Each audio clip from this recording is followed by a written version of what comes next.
I've got a bad grip on my shield. Could you take a look at it? I'm a warrior, not a blacksmith. Can't you just tell me if the grip is bad? If Aorland made it, it's more likely you're gripping it wrong. Okay, hello everybody. Oh, let me fix my lights here. This is all crazy. I haven't streamed at this time of day for a while. Or ever, maybe. Just a second. All right. How is everybody doing? I see London. I see France. I see the Warriors Underpants. No. I see the Wind. I see Mr. B. I see Inquisitoria. Welcome, everybody. Hope you are having a nice evening so far. A little later than my normal stream, but yes, I was hanging out. Well, not actual family. They're very, very close friends of mine. Yeah, it was their daughter's birthday that we're celebrating today. We went and did an escape room. It was really awesome. Dude having 8 abs. He'd be the fit of the fittest. Well, he is a warrior, right?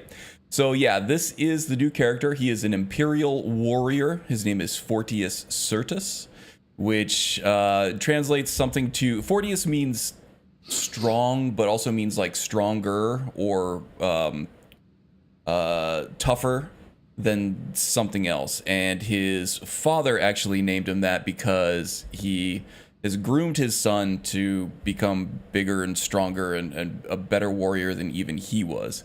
And his father was a high-ranking lieutenant in the Imperial Army. He fought in the Great War, and he actually had a hand in counseling General Jonah for the Red Ring, the Battle of the Red Ring. So he's he was the tactical expert, and he had poured all of his sort of military martial know-how into his son here. So yeah, he's been training for a very long time, even though in his young age. I'd like to say he's probably around 20. So he's pretty young. He was born and groomed to become a legionnaire from the very beginning. So we'll be getting into that soon.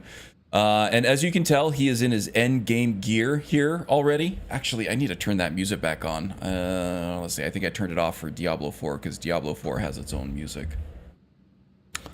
Let's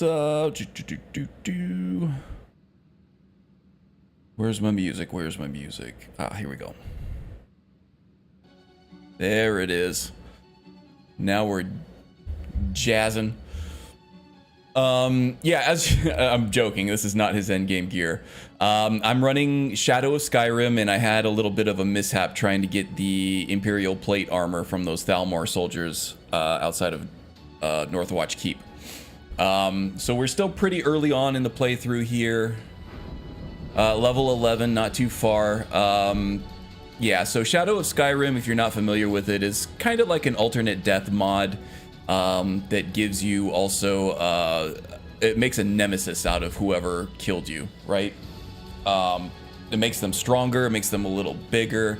They also will steal your equipment from you if you die to a humanoid enemy.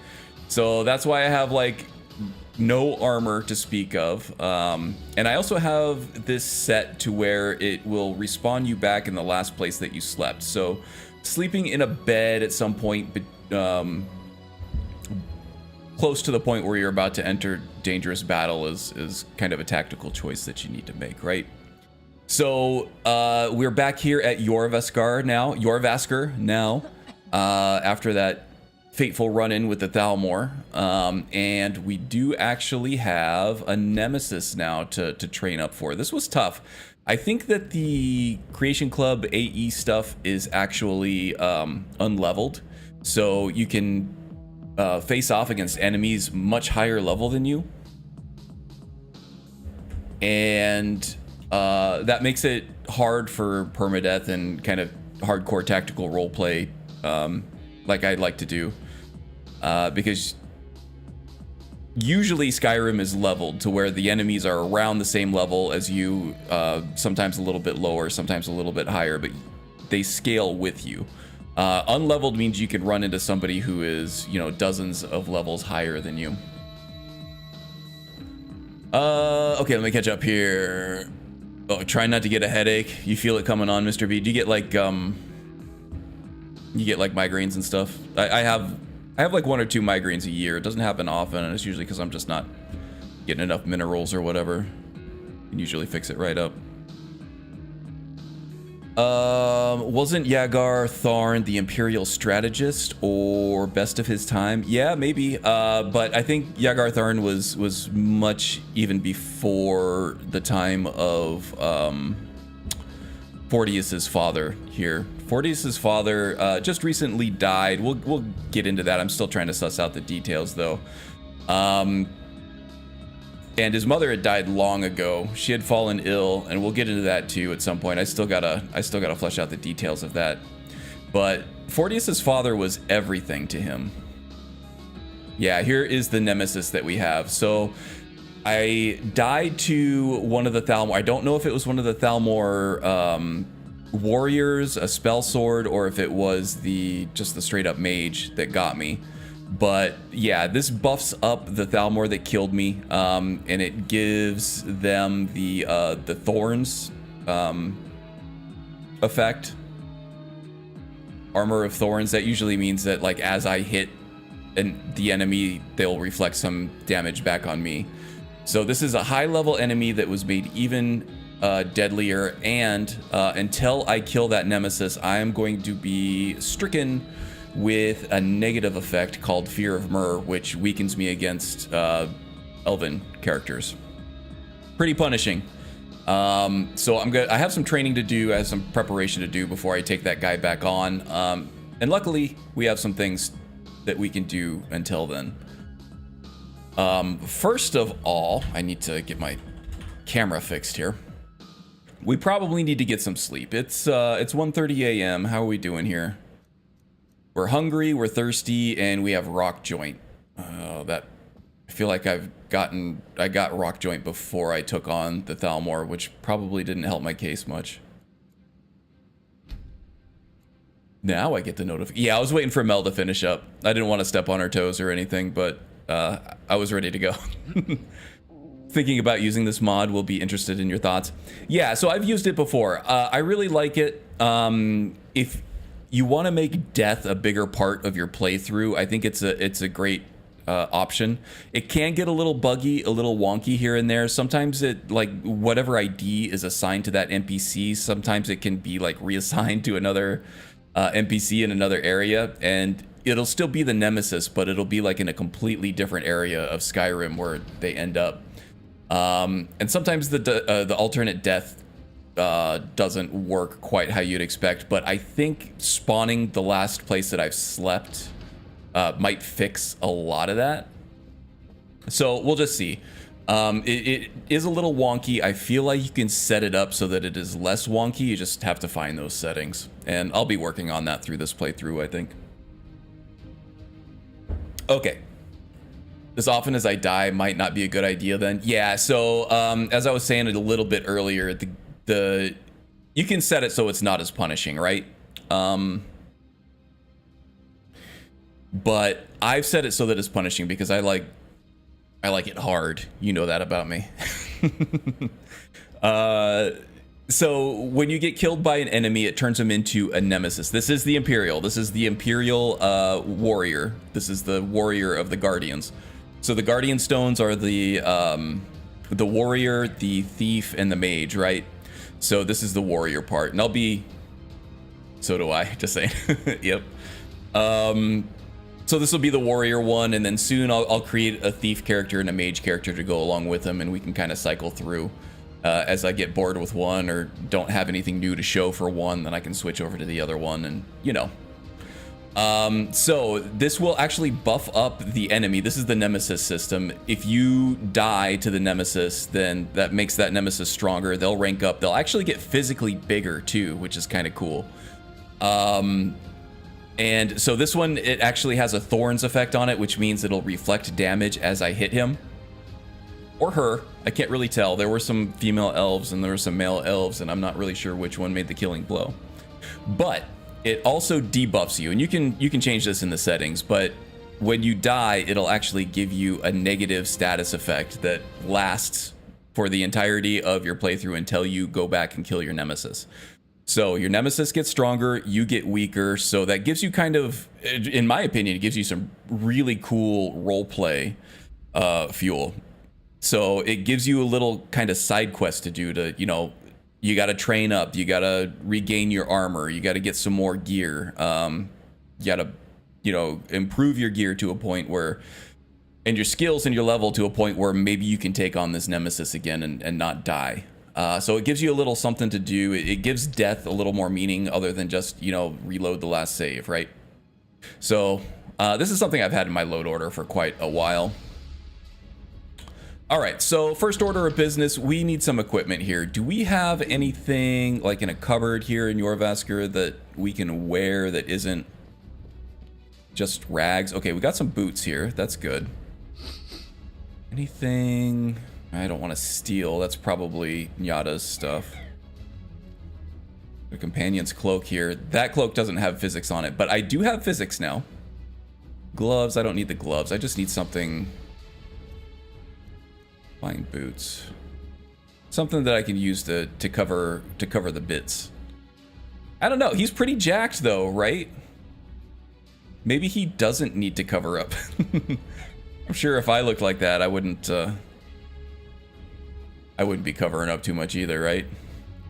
Hey Mel, good job streaming today. You went for a little while. You only said awful curse words a few times. Like you said shit and you said fuck. And then I called you out on saying Jesus once. No, you did a great job. You should do it more often. Are you feeling all right, dear? It's good for you to be social. You look a little... Yeah, Mr. B is staving off a headache right now. So hopefully my smooth, dulcet tones will help ease his pain. Beezus. Yeah, you missed it the first time, but you got it the second time. Proud of you. Okay. Working on it. All right. I don't see any other actual clothes that I'm wearing here. Maybe some shoes and then a cape. There we go. Now we look like Superman. All right, that's good enough. I think we have some crafting material. We got a whole bunch of iron ore. We got some orichalcum, which we can't use because we don't have the orcish smithing perk just yet. But we do have the steel smithing perk. We can go make some steel, and we do have some coin. Oh yeah, no, this hasn't been updated. I checked. I updated a lot of my mods, and this was one of them that I checked for. So yeah, this is the new profile I'm running on. The big change that's immediately apparent is physics, and I'm not wearing anything that has any physics on it yet, but I will at some point. Yeah, this after seeing those flowing capes, now seeing one that looks, you know, the old school one of just, you know, it's kind of stuck to your back. It's kind of awful. There might be a patch. Let's see here. Maybe I could just replace it. There might be a replacer patch for Cloaks of Skyrim and Winter is Coming. Yeah, you can't go back now. We can't go back now.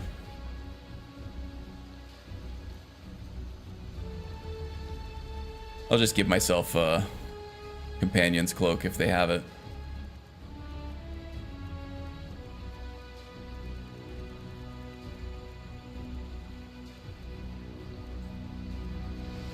No, for whatever reason, the companions are the only one that they don't have. Vanilla cloaks. There's actually no such thing as even vanilla cloaks, right? Wow, how is there no companion's cloak? There's every other faction. Not under Jorvaskr. How about that?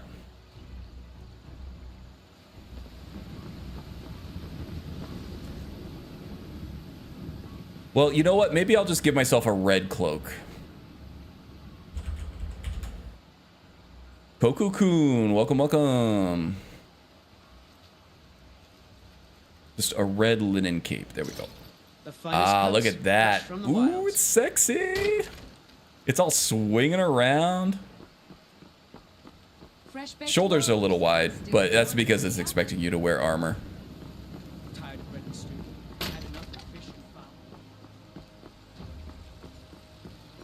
Do you have to become the leader first? Well, no, this was actually add item menu. So it's not that I have to unlock anything there. I can just cheat it in, you know? Yeah, it's dope, right? Hell yeah, it's dope. Good to see you. All right.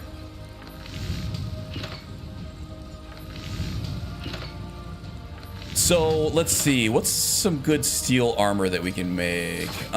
Steel soldier armor is good, and I'm running the Zapdio's retexture for the AE stuff now, the Creation Club stuff. It looks so much better. It's such a huge improvement. When you see it on the mod page, it doesn't look like it's that much different. It's just kind of darker and a little more contrasty. But when you see it like alongside everything else in the world, with like the E&D and everything and the other equipment, it looks so much better. It's crazy. Why am I naked?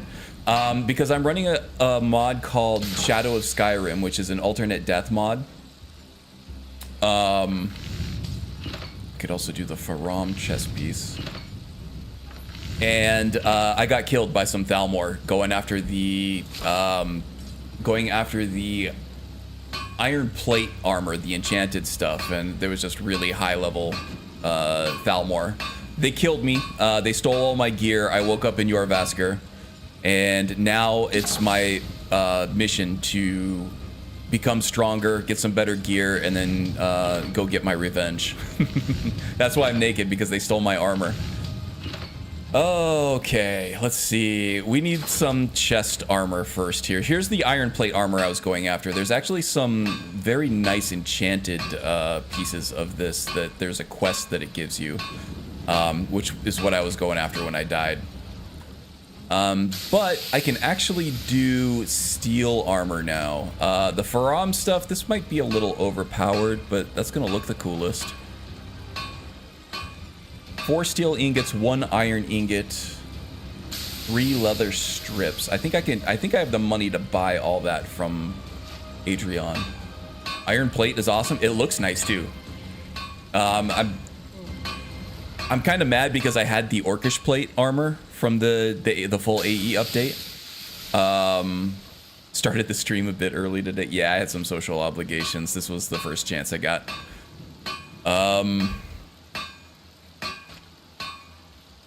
Maybe this isn't too bad. This looks cool too. And I kind of want to explore endgame gear and endgame looks while I'm at it. So maybe that would be a good one. Let's see. Anything else? Imperial Soldier's armor? Not yet. Iron plate armor.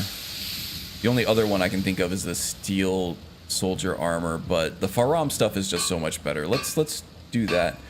One feature that I miss from Fallout 4 and Starfield actually is the ability to mark the ingredients that you need for crafting things, the crafting materials that you need to craft something. Skyrim, you just got to do it the old-fashioned way and just remember everything you need. So I need 4 steel ingots, an iron ingot, and 3 leather strips. 4 steel, 1 iron, 3 leather strips. I got the iron here. I don't have any steel. I think they stole the steel from me. I had more steel than this before I died. What can I do for you? Is that the one that makes them the Nemesis? Yes. In fact, the Nemesis that we're looking for now is... Very nice swishing cape. Yeah, I'm running an upgraded modding profile now. Made some upgrades. Doesn't happen very often. I like to play Skyrim a lot more than I like to mod Skyrim. Don't tell Magus I said that. Blackened steel? I don't think I have any blackened steel yet. Is that a modded armor set? I'm pretty sure I don't have that one.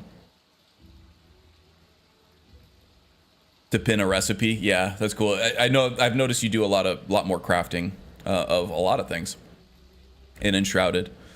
Okay, so yeah, I got killed by a Thalmor agent, and when you get killed, it adds them as a nemesis, and this one was named Infuriate the Thorny, not the Horny, the Thorny. And they just have a Thorns effect on them now, so when I attack them, there's going to be some damage reflected back at me. And I also incurred a debuff for dying called Fear the Myr, and that just makes me weaker to elves. Right? Once I destroy Furiate and get my revenge, this will wipe out the debuff, but it will also give me a buff. It might give me a thorns. It might make me horny. No, it'll give me thorns. Most likely, the power that the Nemesis gave me. It's been a while since I've done this, but yeah. Looking to protect yourself? Okay, so we Or need some deal some steel. Do you damage? have the steel I need? She does. Do I have the money to buy the steel? I do. Very nice. I have the iron. I do need leather strips. I needed 3 of them, right? Good luck out there. Cough, cough. Mr. B is putting up what I'm, or picking up what I'm putting down. All right. I do like, I've used this before with a really older character, but I haven't used it in a long time. It's a really cool set. And I should have enough money to get the rest of the pieces, I hope.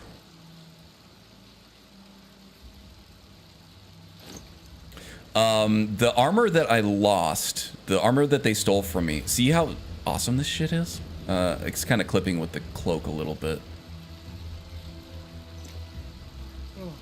I love this piece. It's a great set.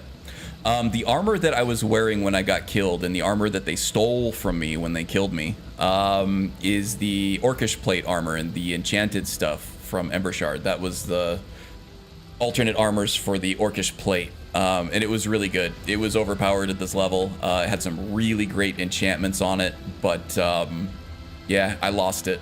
I got to try to get it back. Innuendo. In one innuendo and out the other. The game's looking nice, thank you. Yeah, I do work hard on this. I don't remod it all the time like Magus does. So it's not gonna look quite as good as his game, but I'm really happy with the way it looks. It's a Nulvis guide setup from, I want to say 3 years ago now. Maybe even more, maybe like 4 or 5 years. This might be all the way back in 2019. I think this was pre-pandemic. And I've just been adding to it and tweaking it ever since.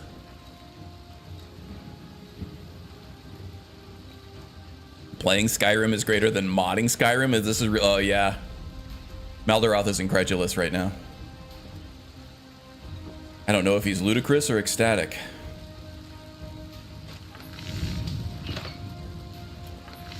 Okay, where is the... Oh, all right, I need boots. I need... Oh, let's start with the helmet. The Faram helmet. Don't remember which was which. One is open-faced and one is not. Just go with type 1, I guess. 2 leather strips, 2 steel ingots, 2 steel, 1 iron, 2 strips. 2, 1, 2. It's always good to see someone with the finest weapons and armor. Gonna run out of steel supplies here. Oh, I have iron already. Let's do 2 of these. How are my funds? Not too bad. If you need anything. Favorite alternate armor is the Stalrim. Yeah, I haven't actually seen that one. Maybe I'll model it in a second here, though. Faram. Hey, I'm missing something here. What did I miss? Hey, Strudel. Watching without chat while I'm upstairs doing dishes. Oh, yeah, those chores that you were saying you love so much. I got chores tomorrow. Today was, oh, I need to make another iron. Today were social obligations, tomorrow is chores, and yard work at that, and it's going to be really hot tomorrow, too. I think I saw like 103 degrees tomorrow. Maybe even more. Let's see here. It's 102 right now. It's almost 7 o'clock, and it's 102 degrees. Yeah, tomorrow's 102 as well. That's not warm enough. You shut your dirty mouth.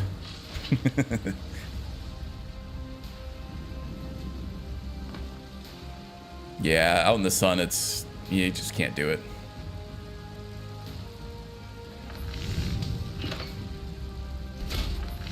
In the shade in the 90s, it's fine. I mean, I can stay out there for an hour or two and not be totally uncomfortable before I have to come back into the air conditioning. But 100, anything triple digits, like even in the shade, I can't last very long. Okay, so there's the helmet. What else do we need here? We need boots. Boots and gauntlets. Looks like we got an ad coming up in 1 minute. Sorry about that, guys. I have it set to conservative, so it shouldn't be too annoying. Baram boots. 3 steel, 1 iron, 2 strips. 3 steel, 3, 1, 2. You're someone who can get things... blades, helmets, pretty much anything to suit your needs.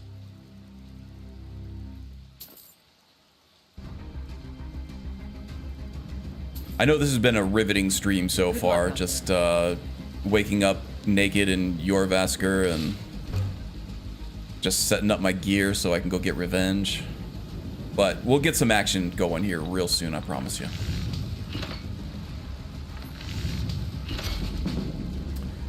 And what do I need for the gauntlets here? You'd think that in 2024, halfway through the year,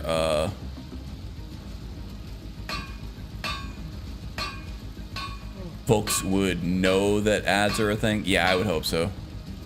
Yeah, ads everywhere. Part of life. Which kind of sucks because I feel like just being completely bombarded with ads constantly, even when you're just trying to hang out with friends, is probably not good for our brains, right? But here we are. Corporations have taken over everything. We're just living in Cyberpunk 2077 now. 2 steel, 1 iron, so same as last time, 2, 1, 2. What are you doing? Hello, friend. Blades, helmets, pretty much anything to suit your needs. Okay, just enough steel. I might go inside and see if Oathbirth has any more steel to temper this stuff.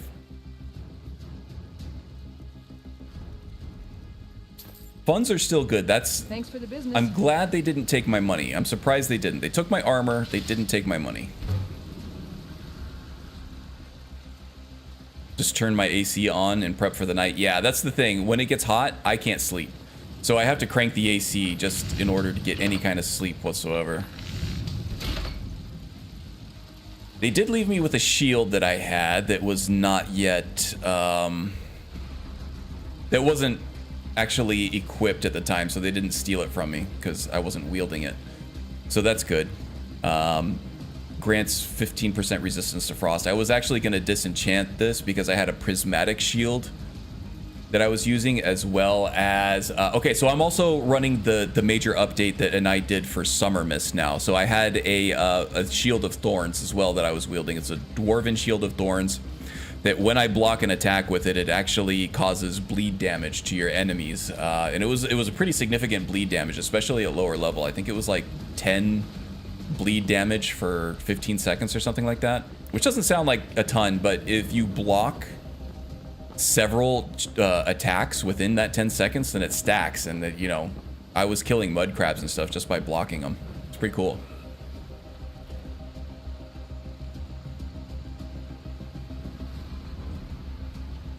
So I don't know, I don't have a fully formed opinion on whether it's a good change or a bad change yet, but there's a bunch of new stuff that he added.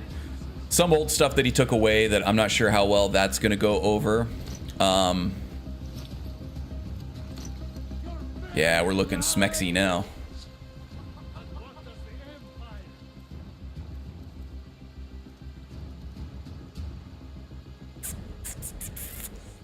Let's see here. I got to get my hotkeys set up again. So that's 4, I believe.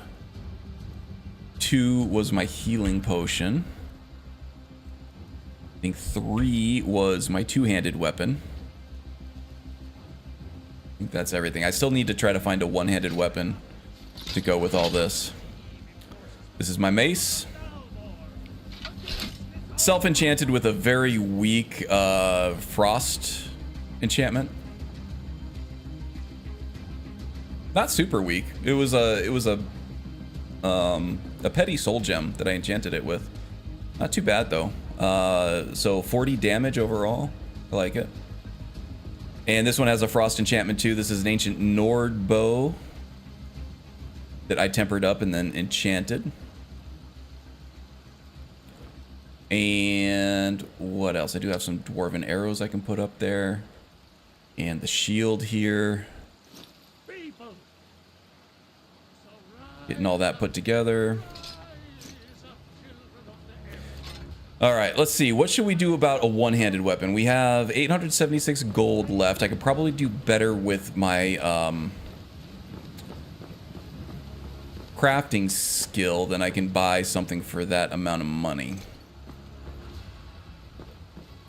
I'm in Michigan and it's raining here and it's cold. I love it. Oh yeah, I would trade you right now. I would trade you my 102 degrees at 7 o'clock at night for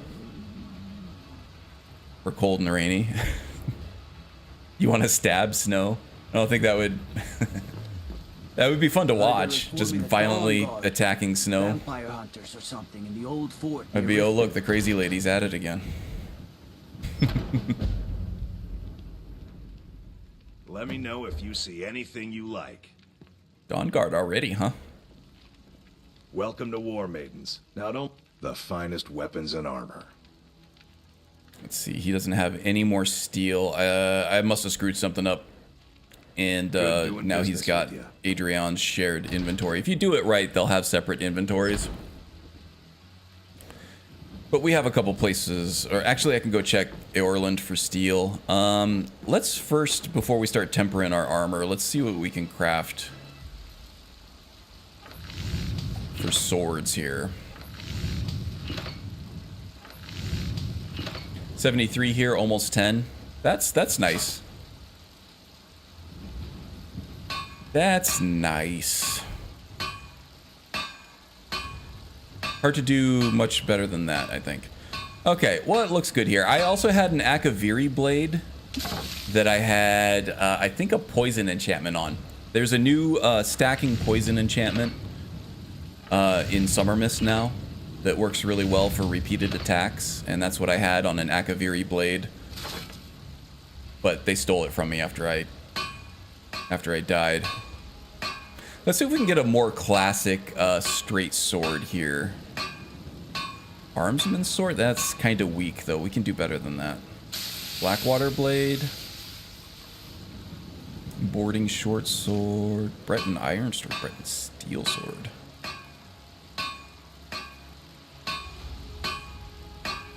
Ooh, that's sexy. Cressy here. Clanbringer. This might work pretty well. Cut and thrust silver sword. Okay, these are rapiers. I actually patched this myself. There's a rapier and some other. It's the rapier with the daggers, I think. And I actually patched this myself to work with animated armory, so you do get the rapier animation with these.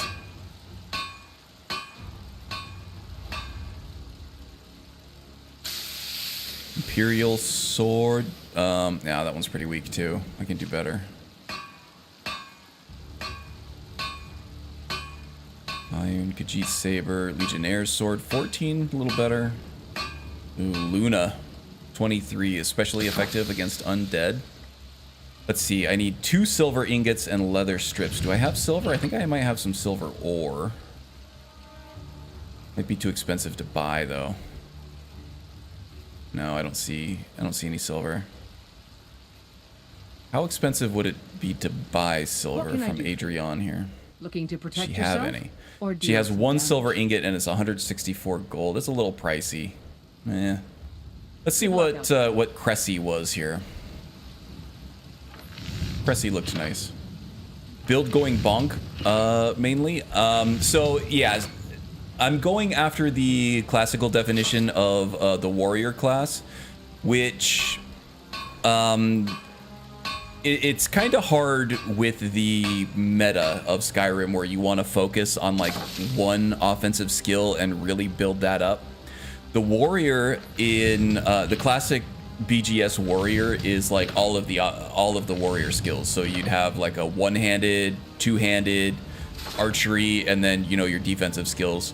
So I'm gonna have to be smart about spreading my perk points between one-handed, two-handed, and archery, and try to come up with a play style that utilizes all three.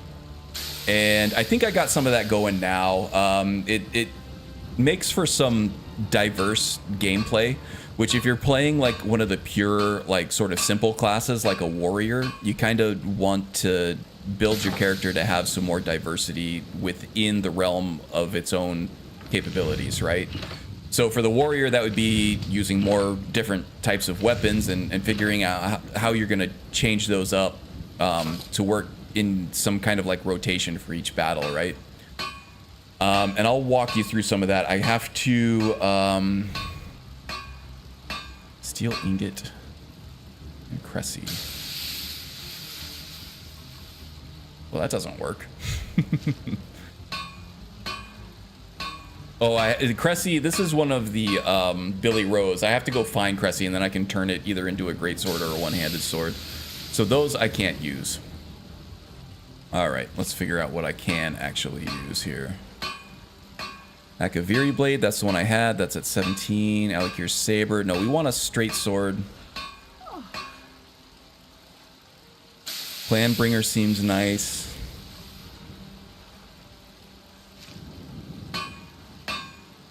Landbringer, what do I need for that? Iron ingot, leather strips, and 2 steel ingots. Not too bad. I can definitely afford that. What else do we have? Scimitars, not curved swords, huntsman's sword, a little basic. We want something a little fancier. He would definitely, his father was a high-ranking legionnaire and taught him the ways of the Legion's weapons, so he would he would know his way around a Gladius, that's for sure. Oh, I could make this. Let's see, 23. That's pretty powerful, especially effective against undead. I need 2 silver ingots and a leather strip. Oh no, that's the one I was going for first. Gonna be a little expensive. Mars, the same way. Very powerful, but the silver ingot is just really gonna take a lot of materials. Paladin Gilded Sword. That's kind of nice looking. Another silver ingot needed for that one. Another silver ingot.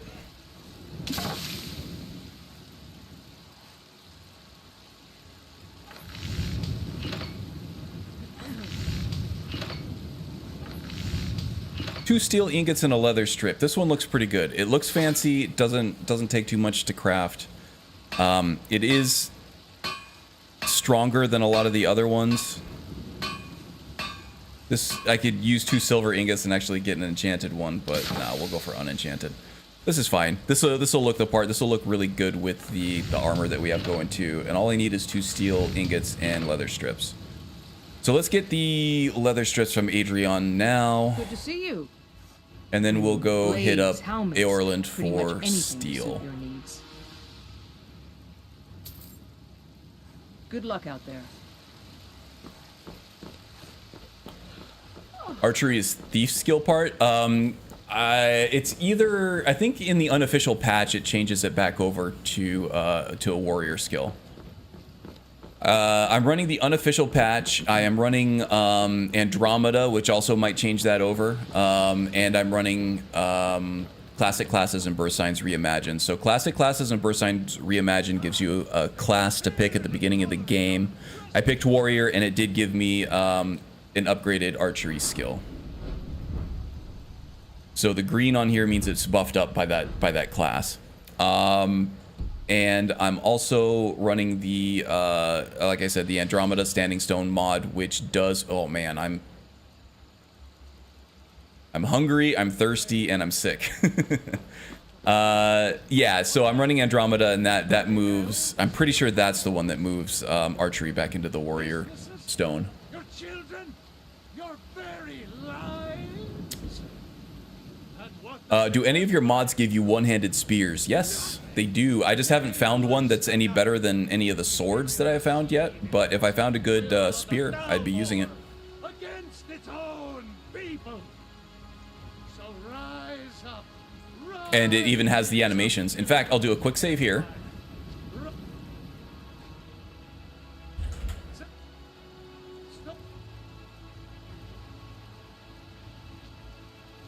I'll grab a short spear once I can find one.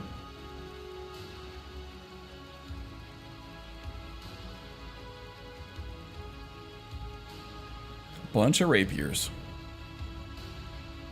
Oh no, it's let's do heavy armory. I think is the one that I need.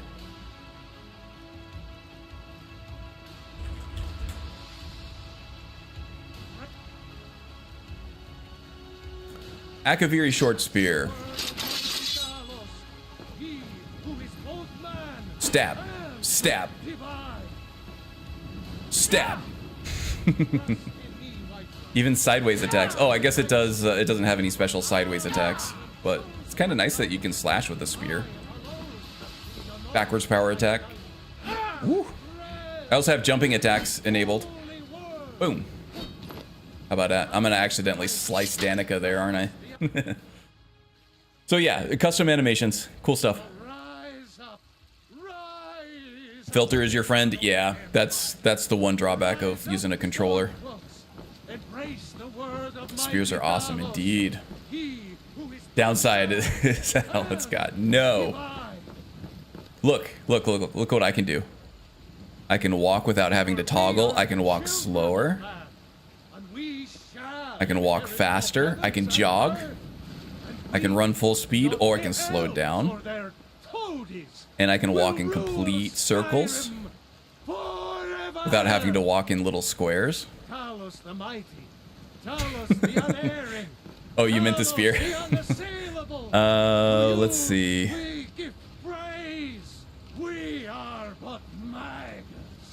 Spear for the downside? I don't see any downsides with it. It's just the spears usually are faster than regular swords. Lighter and faster, kind of like the rapiers. What am I doing? Oh yeah, I need steel. I need 2 steel. I already got the leather strips. I've already facepalmed enough about using a troller car.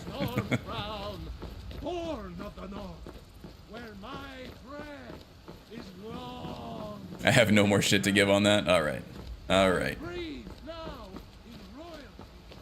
No, so being able to use different weapon types and have different animations is another part of being able to dress up a pure warrior to do something a little more than just basic stuff, you know? If you play just a sword and board warrior with the vanilla, you know, weapon types and, you know, vanilla skill trees and things like that, it's gonna get old, right? But there are ways. Oh, he doesn't have any steel. Am I gonna have to go all the way to damn Riverwood for more steel ingots? I am, aren't I? Well, let's just check to see if ooh, I can also check for, I have iron ore. I can check for corundum ore. Adrian might have some of that too. Corundum ingots. We done? So yeah, I'm looking for ways to dress up melee combat in particular with the warrior.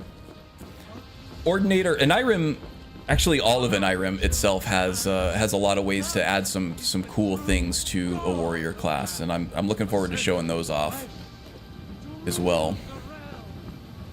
Ooh, Strudel's done with stuff. Congratulations. That's gotta feel nice. Now you get to settle in, do whatever the hell you want. Oh, I was gonna check Bellathor here.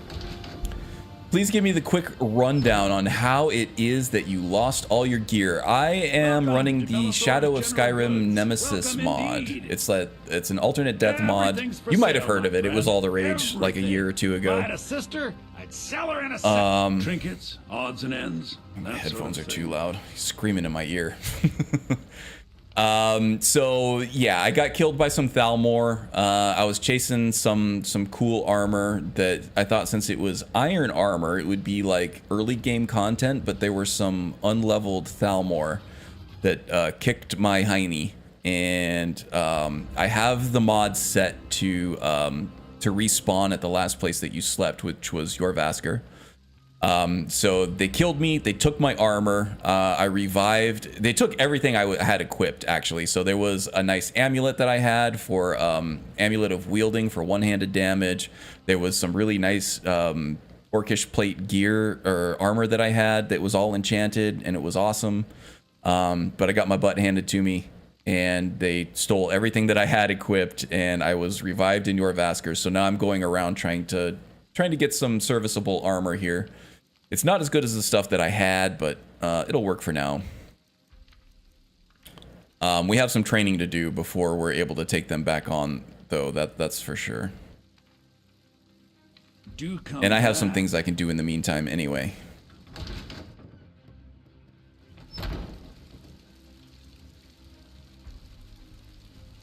Whose mod list isn't working? Mine is working perfectly so far.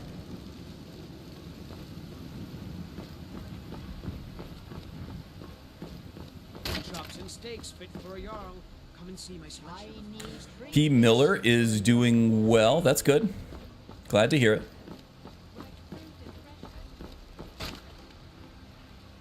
I got a great idea for a mage build. Try out a Roman theme called the Flamina. It's basically a priest of fire. Does somebody have like a build guide up or somewhere where I can step through it? Okay, How's it does she going? have any corundum ore? Take a look. She does have some corundum ore, but only one. I need 2. Well, this will give me 1 anyway.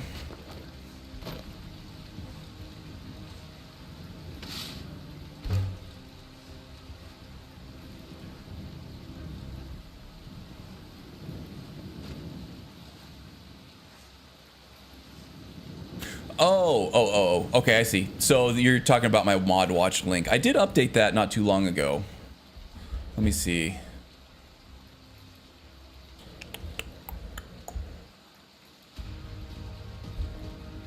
I thought you were giving me shit about something. I was about to kick your butt.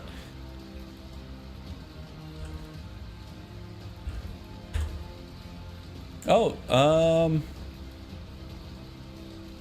yeah, weird.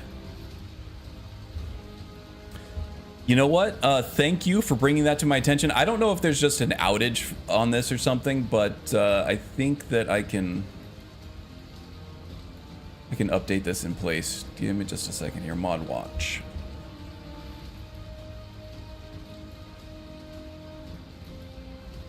This is a Nulvis guide from like 2019 or something like that. It's pretty old.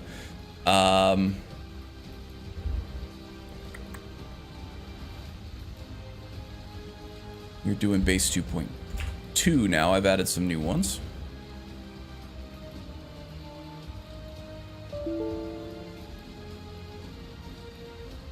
Mod profile directory.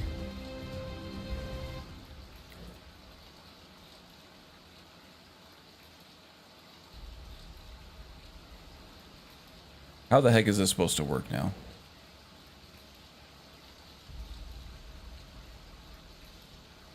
Pick a file, I guess? Yeah, fine. Upload. Let's see here. Yeah, there we go. Now we're working. Yeah, you should just be able to refresh that page now and it'll work fine for you. Let me know if it doesn't, but it's working fine for me now. The entirety of ModWatch is being sus, is it? I haven't heard anything about ModWatch for a long time. I've just been using it as the most convenient way of showing people exactly what mods that I have.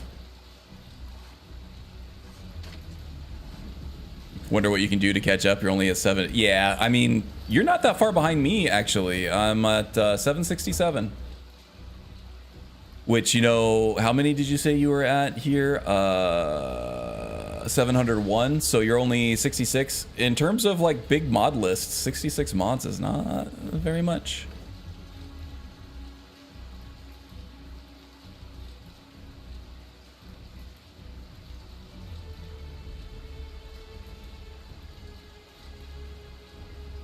He barely met you. Once I know you, I'll give you crap. Okay, cool. Looking forward to it. All right. So we need one more steel ingot. Let's see. Who can we bother? I'm pretty sure that what's his name in the Drunken Huntsman doesn't have ingots. Belethor didn't have any steel. I didn't check for corundum ore though. He might have corundum ore. And then there's Elethor added by Forgotten Magic Redone, which is a general vendor. He sells some forgotten magic spell tomes in there along with everything else, so he might have some crafting Let materials me know too. if you see anything you like.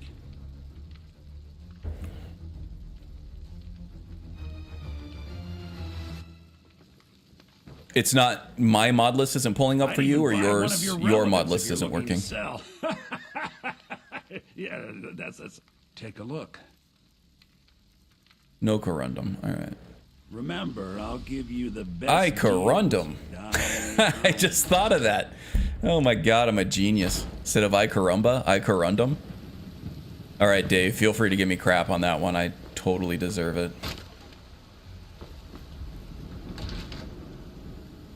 Oh, your old one isn't working? Yeah, I wonder if they just kind of wiped everybody, right? Come on in.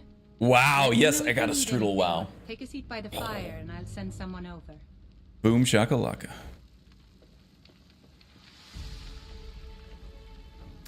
Elithor, where are you, buddy? Here he is. I'm all ears. Take a look. No corundum or steel. All right. All right then. Ooh, who do we got? Skill-wise, subscribe to the channel. Thank you, buddy. Welcome aboard. Hope to see you around a little more often. I like how I'm about to give you my sales pitch after you've already subscribed to me, but I do a lot of build guides, mostly for Skyrim. I dip my toe into Starfield a little bit. I'll be returning to that at some point, but right now I'm on a Skyrim kick. So yeah, if you like build guides, even if you don't like build guides, you can learn a lot from a lot of the guides that I have on the channel. And then I try to stream every Saturday. I've been a little inconsistent with it lately. This is not my regular time slot. I'm usually at 11 a.m. my time, 6 p.m. UTC, which would have been 8 hours earlier than now. But here we are. Yeah, I had some social obligations I had to take care of today. So, streamed a little late, and I didn't want to go 2 weeks in a row without streaming. Especially because it takes so long for me to do my other pre-recorded content that goes way in depth. Traveling Merchant, do you have any steals? How can I assist? Need Yeah, something? he's not selling anything right now anyway. Oh, and it's raining. It wouldn't be a Karm stream if there were no rain. Oops, no, let's see, I wanted... Check out the physics! Oh, they look so cool!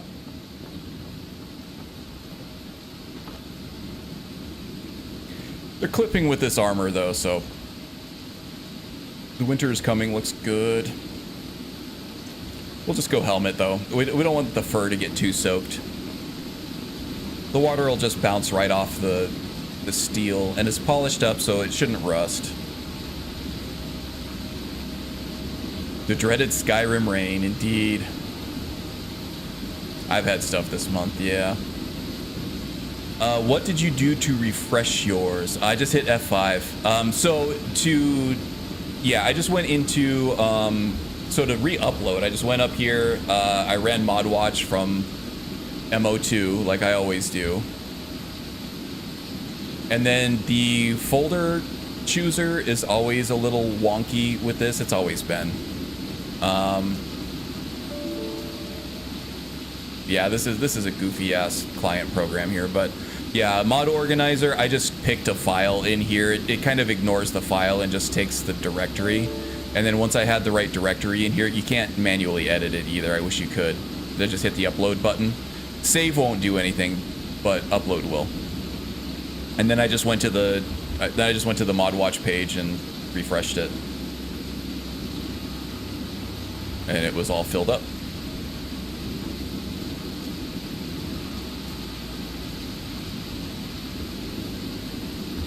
It's the same process I've always used. This might be a very outdated version of ModWatch too, but it's the one that I'm running.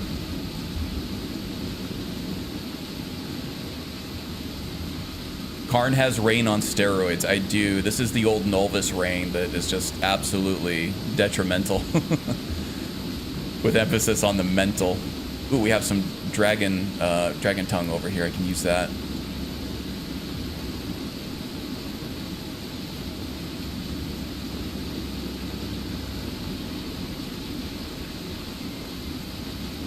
Yeah, nothing wrong with keeping it small. I am a very strong proponent of doing baby steps, especially if you want to play Skyrim more than you want to mod Skyrim.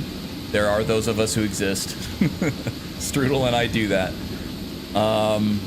Then yeah, take your time, do a little bit at a time, make sure that each step is working. I have a video on it actually. Let's see, I'll post that in chat. If you're using MO2, I'm not in the business of doing modding guides. There are people who already have the market cornered on that. I'm not really going to add anything to it, that they haven't already done. Probably better. But I do have some tips and tricks here. And one of them is profile management in MO2. And in my opinion, everybody should be following this. Unless you go scorched earth and completely nuke your setup every single playthrough like Magus does, then you want to make little changes here and there and make sure that you have those things working.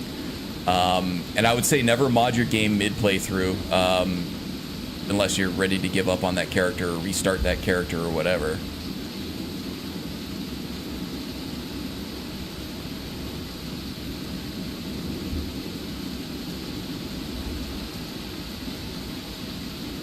Let me get the link here.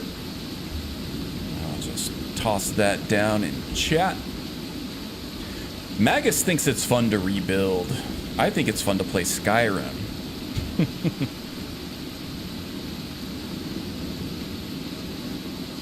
It's even more fun to add 273 mods mid playthrough. Well, yeah, if you're working on like a mod list, like I think Malderoth is. Have you put anything up on Wabbajack or anything yet, Malderoth? Anyway, if you're doing that, then yeah, you're going to make changes mid-playthrough, but at that point, your playthrough isn't as important as the modding is to you. But yeah, if you want to play modded Skyrim, take baby steps. I would say also follow a guide. Find, like, Novus has a good light guide that will get you started, and it will teach you a lot. Lexi's is another one that'll teach you a lot about the game. There are some problems with it because it is a very, very big list and they're updating it a lot all the time. So there are things that fall through the cracks there, but it is a quality experience for sure. But that's huge. That's a huge one. Novus Light's okay. Let's see, the step guide I think is still kicking around, but that's probably old at this point. I'm trying to think of other ones.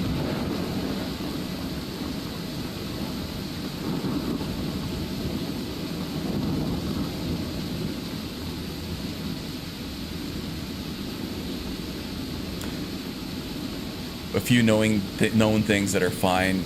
Nothing should be altered. Yeah, you'll bork your save real quick.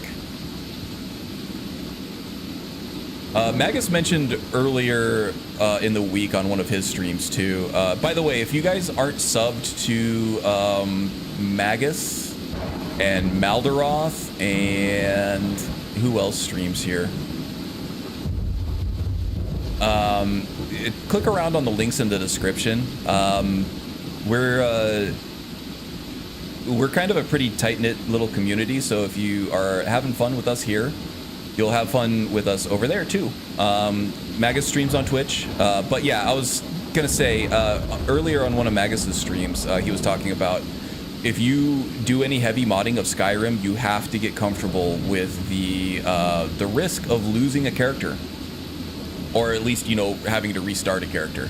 I've had to do that a few times. My thought, my headspace on it is that, okay, if I have a character that I love and I do something stupid, or, you know, sometimes Skyrim is just Skyrim and your save file is going to get corrupted. It just happens sometimes.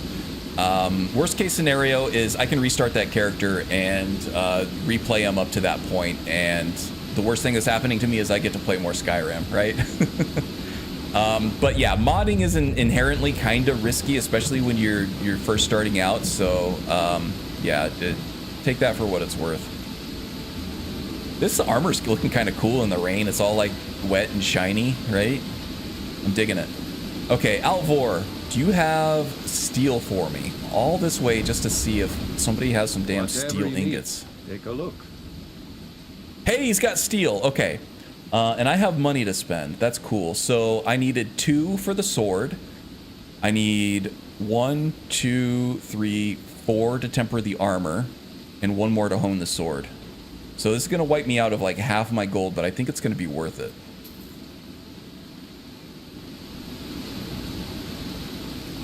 Okay, we can take the helmet off now.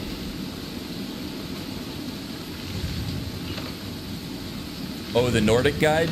I think Wind was using that for a while, right? But yeah, that hasn't been updated in a long time, if I remember correctly. I do stream of consciousness. Does that count? Yeah, varying states of consciousness. Okay, what am I missing here? Oh, I'm not missing anything. I just need... What was that? I was going for Luna, right? One-handed? Yes, indeed. Look at that. Sexy-ass sword. There we go. Now we have our one-hander, too. Now...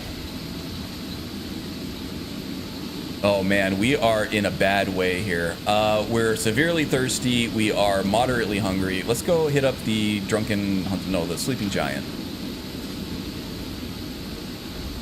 Does anybody worship anything out here in Riverwood? I don't think there are any shrines that I can pray to get rid of that rock joint. So we're going to have to head back to Whiterun anyway.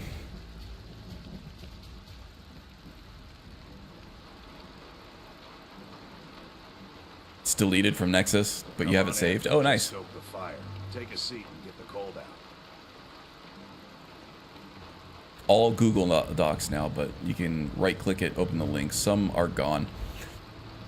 Yeah, I've never used Nordic. I've only heard of it, and the way that they did their organization of things seemed to work really well for people. So maybe if you use that as a guide just for how to organize, that might be good. But if there are things in there like consistency patches and things like that, and a lot of the stuff isn't available anymore, then that's probably not even worth it trying anything with that guide. But if it's set up in a way where you don't need consistency patches and things like that, then yeah, you're probably fine.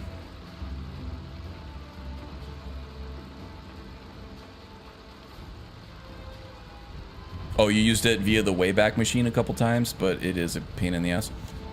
Yeah, I would, if you're new to modding and you want to try a guide, I would probably stick to something like Lexis or Nulvis. Those are the big ones.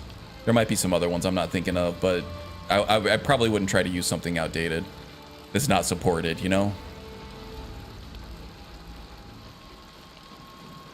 Used it more for the options. Yeah, okay.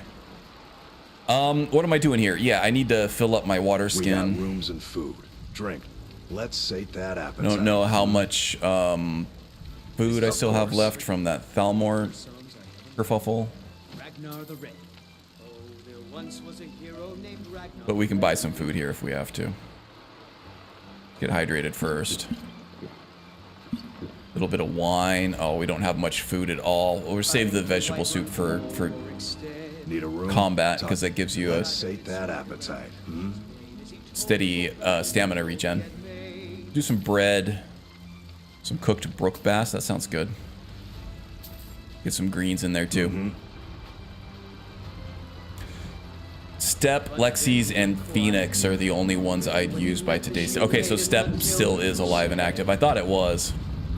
It kind of falls off against Nulvis and Lexis these days.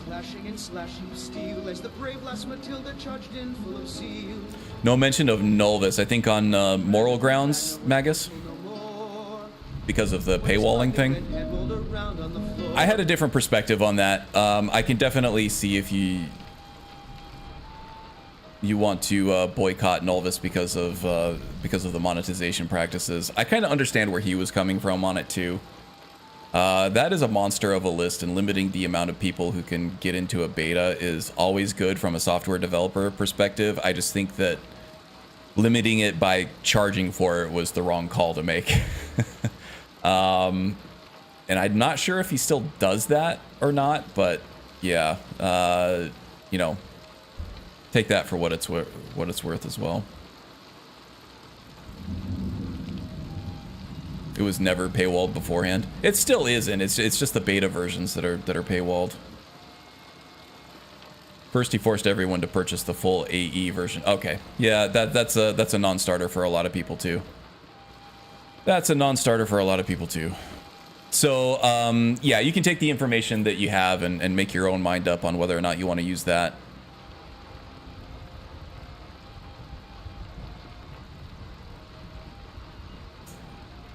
Yeah, if he's going in a different direction than what you want, then I understand. What the hell was I doing? Oh yeah, we were eating.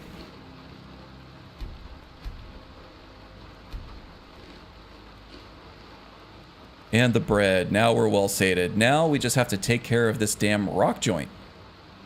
Fear of Myrrh is a debuff that we got from losing to our Nemesis. Alright, we gotta march our wet, tired, hungry asses back to Whiterun, because that is the closest place with a shrine, I think. Now,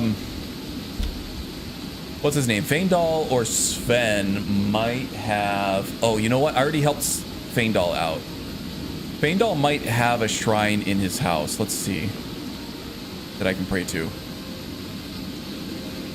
I kind of have to go back through Whiterun anyway to get to my next quest. So, next up... Well, we have to go to Whiterun anyway. Let's see.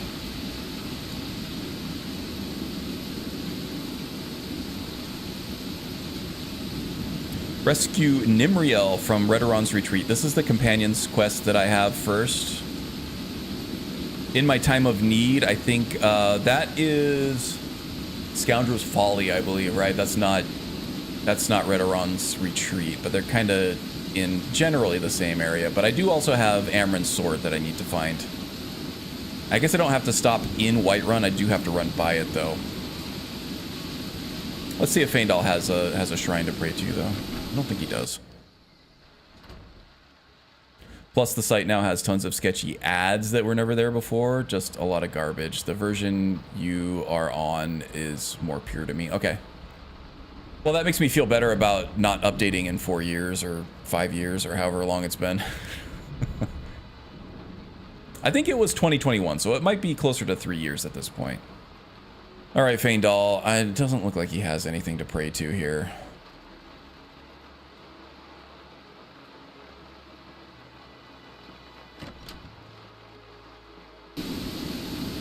I archive any list I enjoy due to that kind of stuff. Yeah, you just never know.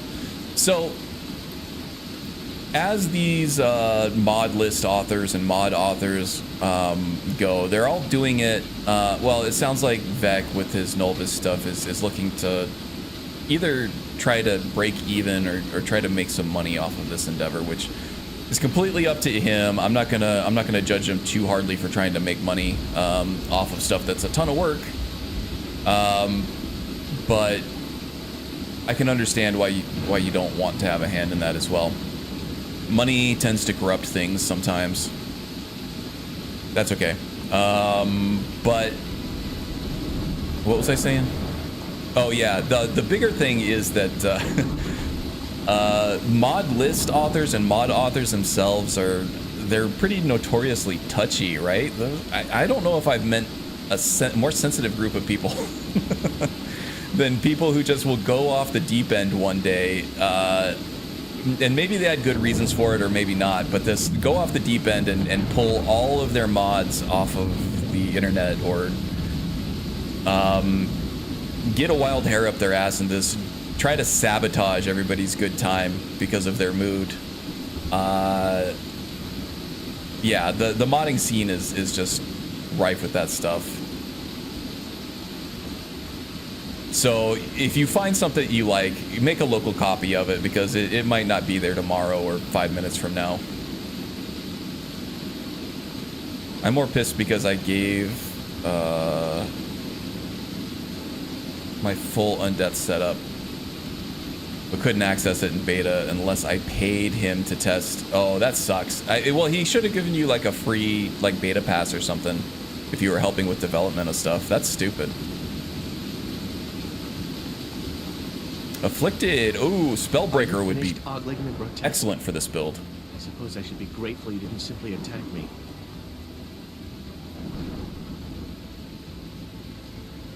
Oh yeah, I'm glad you did, Strudel, because I am running 1597 and cutting roof floor, so I would have been able to get it to him, but you were like super fast with it. I was ready to go. I was like, oh yeah, I have that, and then your message popped up, and you're like, oh, give me 5 minutes. I was like, oh shit, she's got it.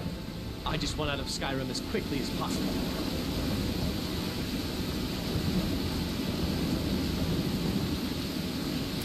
I understand your perspective on it, yeah. I don't think that it would keep me from using Nulvis again. I don't know. Different things mean different things to different people. I get why it's a big deal for you, for sure. Especially the beta thing. The beta thing where you were helping with the development and he wanted to charge you for it. Yeah, I get that. I would stand on principle on that too. That would piss me right the fuck off. For sure. Okay, we got Luna. That is a sexy sword, isn't it? I really like that sword. Okay, so we got Luna. We got our big old beefy mace here. We got our bow. Yeah, all right. We're doing it, guys. Oh, I do need to set Luna to 1. Yeah, all right. We're ready. Okay, let's go take on... Oh, no. Sorry. We need to stop at Whiterun at the Shrine of Kinnereth. The hell am I pointing? Shrine of Kinnereth to cure our disease. I just cut ties, left the server, and that was that. Sometimes that's the healthiest way to do it.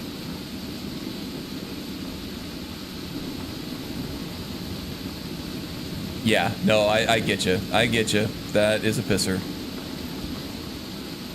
That's crazy though that there's no exceptions. I don't know. I feel like I haven't had nearly as much interaction with him as you have, Magus, for sure, but just from what I've seen, he seemed like a reasonable person, at least from the outside in.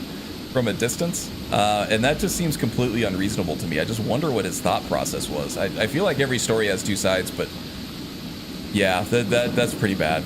I understand, for sure. That sucks. He's no Padinsky. Who is though? How's it going today, Ireshot? Hey, I'm doing well, Ireshot. I hope you're doing well. I hope I didn't take your time slot. Ireshot is a fantastic streamer. She streams on YouTube right here, like I do, but she streams like all the time. I feel like every time I log in around this time, there's a good chance, like a 50-50 coin toss chance that she's streaming something. She streams some Wabbajack lists, but she also streams the she's making her own Wabbajack list too. Speaking of mod guides and things like that. So if you're interested in like what that process kind of looks like from the inside, I would give her a subscription and check it out. Good stuff. No, but thanks. Okay, good. I don't even know if you have anything like a time slot, but from what I've noticed, it tends to be kind of early evening, late afternoon type thing when you pop on. Thank you, Magus. That Magus is a good dude. All right, what are we doing here? Right. Shrine of Kinnereth to cure our rock joint because cure disease potions are just too damn expensive. Am I right? Somebody tell me I'm right. I need to hear somebody else say that I'm right about cure disease potions being too expensive. If I'm slow, sorry. Also, sadly, I have to go about to sleep. It's late on my... Okay. Have a good night, Koku. Thanks for joining us. It's good to see you. I hope you sleep tightly. Like your mom. Oh, snaps. Should we accept Kinnereth? We could. I feel like Fortius is a believer. He was brought up to believe in the 9 divines, not the 8 divines, the 9 divines. Because of his political affiliations on an official level, he has to call him the 8, but he really really technically still believes in the 9, right? Karn with them jokes tonight. Yeah. I know. I usually stream in the morning and I'm like, you know, get a monster in me. I'm fine after a couple hours, but yeah, I'm a night owl. This is where I shine. I always learn so much from watching your streams. Oh, you do? Nice. Or Magus's streams. I was like, my streams aren't usually too educational. Magus's are. My mod guides are, or not my mod guides, my build guides are usually pretty educational though. Let's see here. Move faster in combat. That's always good. Tenets, explore new locations, strive to raise your stamina, receive the voice of the sky, pray only outdoors, never openly break the laws of Skyrim. Okay, this fits really well. Moving faster is nice, especially if you're, you know, not over encumbered, but at least partially encumbered by heavy armor. Yeah, we'll do this. Why not? And I think that cured our rock joint, right? No, we still have the Nemesis Fear of Myrrh. That's fine. Well, it's not fine, but it is what it is. Body burns. As a modder, the build guides are helpful as building characters is one of my weaknesses. Yeah, that's kind of where I shine, is the character building. It's the... I can hold my own with the modding too, but I don't know anything. I'm not as good as you or Magus really with it, but... Character building, yeah, I can hold my own there for sure. Watched Ireshot a few times. I'm an Ireshot fan. Can't help it. Let's see here. All right, now we're cured. Let's go ahead and do a quick pray. We'll pray in the rain. How about that?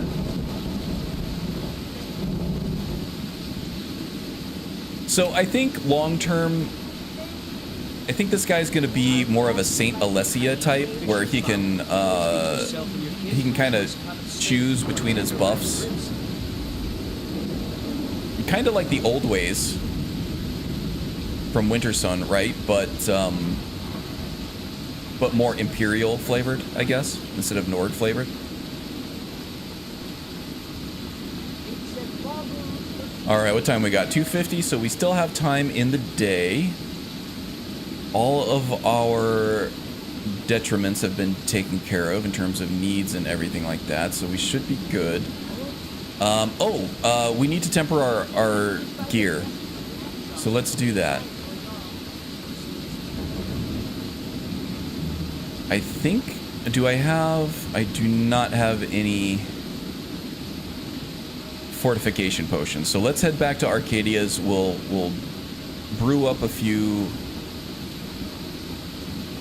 potions of fortify smithing, and then we'll temper up our stuff. I can't do either, but need a story written about them, and I'm your girl. There you go. I consider story part of a character build. I use the word build because that's just what everybody else uses, but they're really more character concepts. Oh, she gave me a Nord mead. Fortius doesn't really like Nord mead. I mean, he'll drink it to be polite, right? But he's, we'll do 2 of these. 17% is nothing to sneeze at. He'll drink it to be polite, but he's not gonna seek out Nord mead. And potions on my shelves. He's more of a wine guy. He'll do ale every now and then, but he's more of a wine guy. Stories are the best part of a character. That's why I love Icarus so much. Amazing storyteller. Yeah, if you're into story, Strudel does have like tons of fanfic. I linked to her. I mean, we're talking like multiple novels worth of story for her characters. I have a link to it in my description if you're interested. But yeah, my stories tend to be just more backstory and then how to play your character and things like that, more from a perspective of a character build. I try to go a little more in depth with story and things like that, but it's nothing compared to Strudel.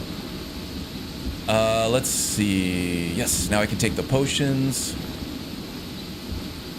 We'll do one for the armor and one for the weapons. Ooh, up to superior. That's awesome. We were just exquisite before. And let's see, I still have 20 seconds left on this, so... Oh, and then still just exquisite on the sword. All right.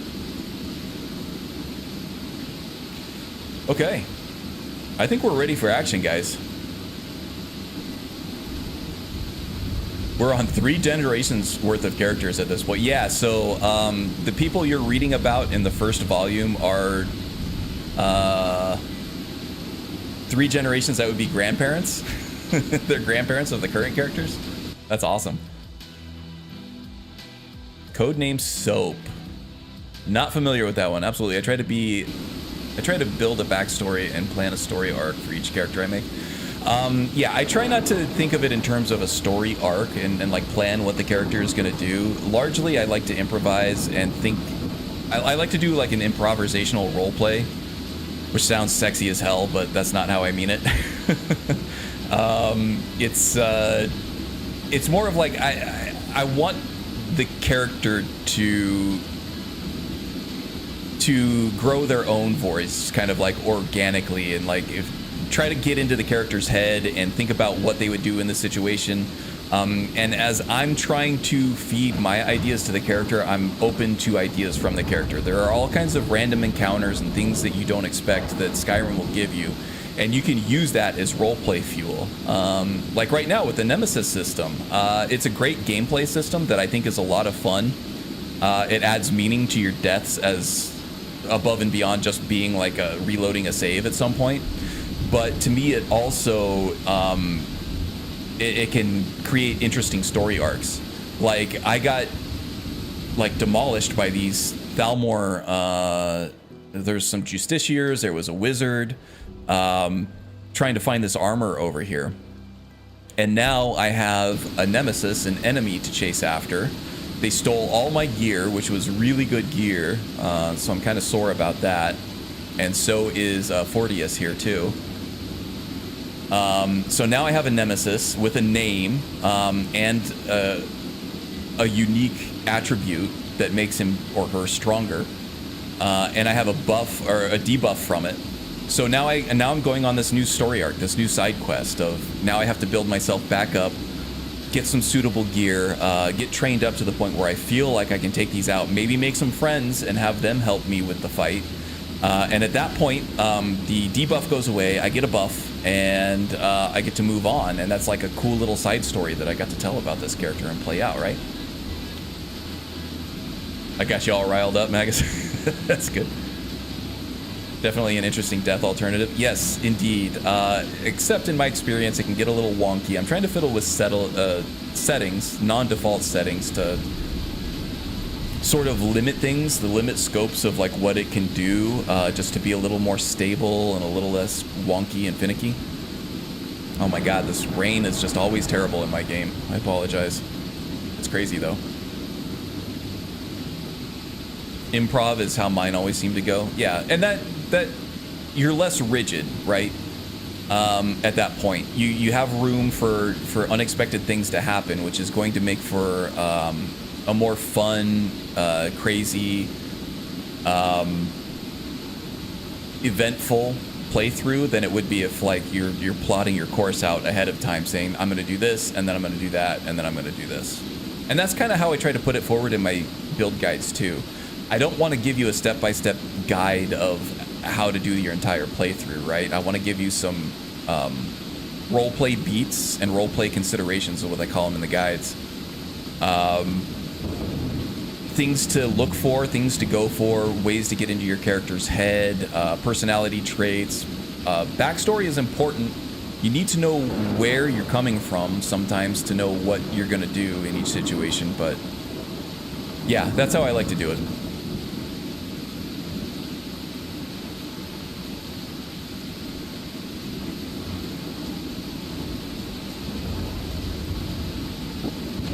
looking at chat and ran right into a tree. Okay, so yeah, we're headed to Redoran's retreat now. That should be within our wheelhouse here. We shouldn't be punching above our weight or too much above our pay grade on that one. Should I go check out that chest? There's usually only like a few septums in there, but oh, there's Kind's Peace too. Excellent, excellent. So yeah, my thoughts on how I'm going to make a warrior build interesting. Because vanilla warrior... Oh.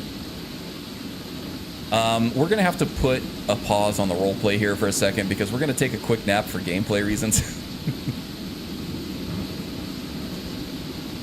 If we get whomped on in Redoran's retreat trying to do these 2 quests that we have there, now we'll respawn there instead of all the way back at Jorvisker, but, you know, now that I'm thinking about it, Jorvisker might have been a better place to respawn. At least this is closer to where we want to be. And speaking of this whole side story business about having to rebuild up my gear before I take on my Nemesis and before I even move on with the story, they happened to leave me with enough gold. I think I had like 1,600 gold left over. Oh, it's letting up again already. Good. Ooh, that looks pretty. Man, 13 years old, or going close to 13 years old at this point, and this game still has its jaw-dropping moments that stand toe-to-toe with AAA games even today. Nobody does a Vista. I mean, even like vanilla Vistas were good too, though. Good old LE Vistas were nice. SE, really, the vanilla SE Vistas, you know, crank that up a few levels too, in terms of just pure beauty. But I want to say that nobody does Vistas like BGS does Vistas, because Starfield has some damn beautiful moments too. If you get on just the right planet at just the right time during a sunset, with the different atmospheric events and different landscapes and things like that, and then you see that sun come up over the horizon, it's like, whoa. You can feel all kinds of different ways about Skyrim and people, or Starfield, and people do, but that's one thing that you can't deny about it, is some of those screenshots that people take are absolutely gorgeous.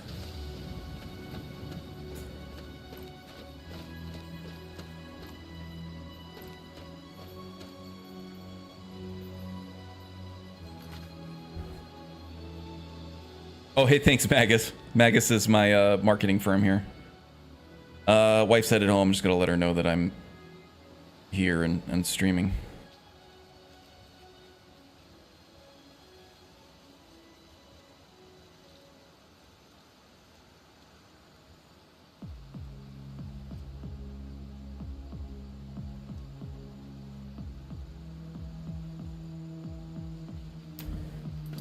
Let her know that I haven't taken the dog yet either, because the pavement's too hot for her sweet little paws. Try to take good care of her. Yeah, we got some bad news from the vet on the pup. Nothing terrible. She was diagnosed with kidney disease, which, you know, you hear those words and you automatically, especially when you have a beloved pet that's been in your life for as long as this one has. She's gonna be 14 in a couple months now, but she is still just the sweetest. She's our baby, right? We don't have kids, so we just shower this dog with all our love, and she's like our little furry child, right? So we noticed that she was peeing a lot and drinking a lot. So at her checkup a few days ago, we mentioned it to the vet, and nothing else was wrong with the dog. She's completely healthy otherwise. So the vet thankfully was like, okay, we'll check it out. They ran some tests. She wasn't diabetic. She didn't have a UTI. But then they had to run some other panels, and they found some that her kidneys just aren't working as much as they should. But we caught it early. So it's not a death sentence or anything right now. The prognosis is not grim. We have to change her diet to be low protein. And already within the last couple days, she's drinking much less water now. She's peeing less. So hopefully she just continues to live a normal, healthy life, right? And it looks like, you know, the diagnosis and the prognosis is if you catch it early and you can adjust the diet, and she seems receptive to it. She likes her new food, so and she likes the sweet potatoes and the bananas that we've been giving her. So she probably still misses her sausages, but that's okay. She can still have some meat, some meaty treats now and then. We just have to make sure we're mixing in enough carbs to counteract it. All right, let's see. Let's talk tactics here. How do we want to do this? So we have the dog and the archer here. I think with the dog, we want to keep the shield up because they can attack quickly.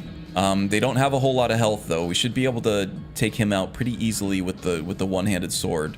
I want to keep the shield out for the archer because that's going to be our main defense against the arrows. So I think we're gonna sword and board this one here all the way through, or at least until the next area. And then we might have to do something else because there's another very constricted part in the final area with the bandit chief and 2 of his thugs. We might be able to use our bow for that one and kind of funnel them through the through that narrow corridor between these 2 areas here. I'm gonna do a quick save here just because I don't want to crash. But if we die here, I'm just rolling with it.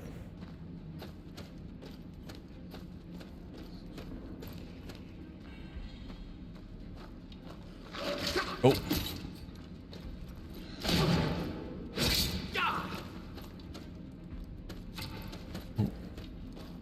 I wish I had block runner, but I don't. What you gonna do?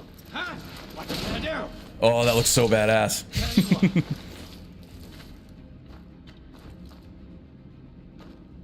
This is looking almost Dark Souls-like with the lantern, and I think this either is a set from Dark Souls, it was either ripped out of the game, or it's heavily inspired by it.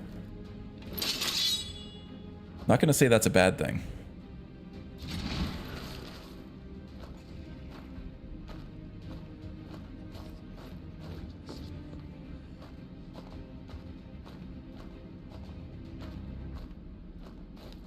Is someone there? Oh yeah. Now you're mine. Oh, I'm stuck on something. That trident is gonna hurt bad if it hits me. Okay. What else you got? What else you got? Oh. Okay.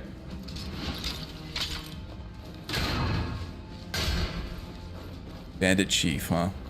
Let's switch back over to the shield so we can bash him out of his long swings. Somebody's breathing heavy.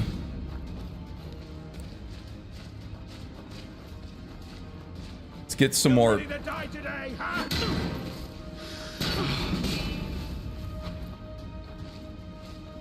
Trying to get some room to maneuver here. Here we go.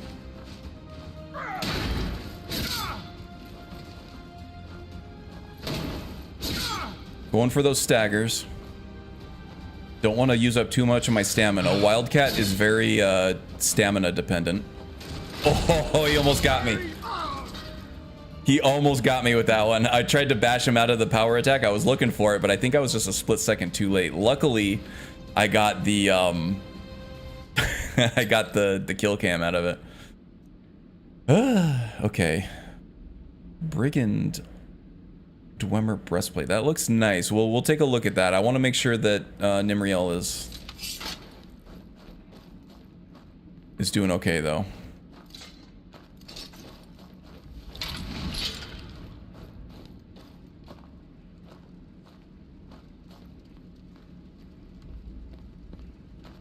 Nope, she's good. I guess she took out one of them. I thought there were 3 people in here total. Maybe there were just 2. Just remembered incorrectly, I guess. All right, you okay? Thank the divines. Let's move. Okay, where am I taking you? Pelagia Farm. Yeah, she didn't. Her name didn't sound familiar to me, so it's one of those areas that I just don't spend a lot of time. Okay, I usually, if I'm doing permadeath, I will take advantage of the skill books like immediately, right? But since I'm doing more of a non-permadeath, like long form character build type character, I'm gonna save these skill books till the end. Maybe when I get the black book, that'll give me 2 points, and then after I can't do any more training for these higher level skills, I'll be able to take advantage of those. Dwarven arrows, very nice. Goblet of Infinite Grace. This is a very rare item, and I've gotten this now very early in the game. I don't know if I've ever seen this before, honestly, in any of my other playthroughs. This is extremely rare. Praying to a divine also grants you their blessing. That is amazing. That comes from Winter Sun. I think I did update Winter Sun, so that might be part of the update, but I think that that's been a feature all along, because you can get the Ebony Raven and the Tempest Dominus that have different effects with the Daedra. They will you'll lose favor less quickly. I think you gain more favor with each one, right? I don't know. I've seen some for the other. I think I've seen one for one of the Redguard entities, but I've never seen this one. Some more potatoes for vegetable soup. Need some more leeks though. Tomatoes you can't plant, so I like to grab those when I can. Nimriel, how you doing? Bleeding Crown. Holy goddamn. $5. Stop, you violated the law. Thank you so much for your generosity. That is amazing. Thank you.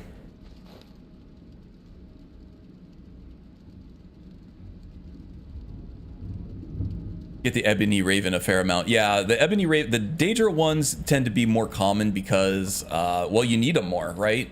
They're a little less forgiving if you like miss, like for Azura, if you miss like your window on one of those, or you just are having trouble, like with who's the Taskmaster one? Clavicus Vile. If you fail some of his quests, those can be pretty punishing, especially early on in your worship. So those are much more useful than the divines. The divines are usually pretty forgiving. As long as you're praying regularly, you're doing fine. For the divines, you pray to gain favor. For the Daedra, you pray not to lose favor, right? Hey, we got a subscription from Raising Blade X as well. Hey, welcome aboard. Glad to have you here. Thank you so much for the $5. That's okay. So the whole spiel, whenever somebody gives me money, I always tell everybody not to give me money. I do appreciate it. If you want to show your appreciation, then I guess it's okay, but please don't feel like you got to give me money. I'll never try to convince you to give me money. This is all kind of for fun. It's a hobby and everything. But thank you very, very much. Your generosity warms my heart. Making my whole damn weekend just for being nice and saying that this little rinky-dink stream of mine is worth $5 to you. How the hell does that work?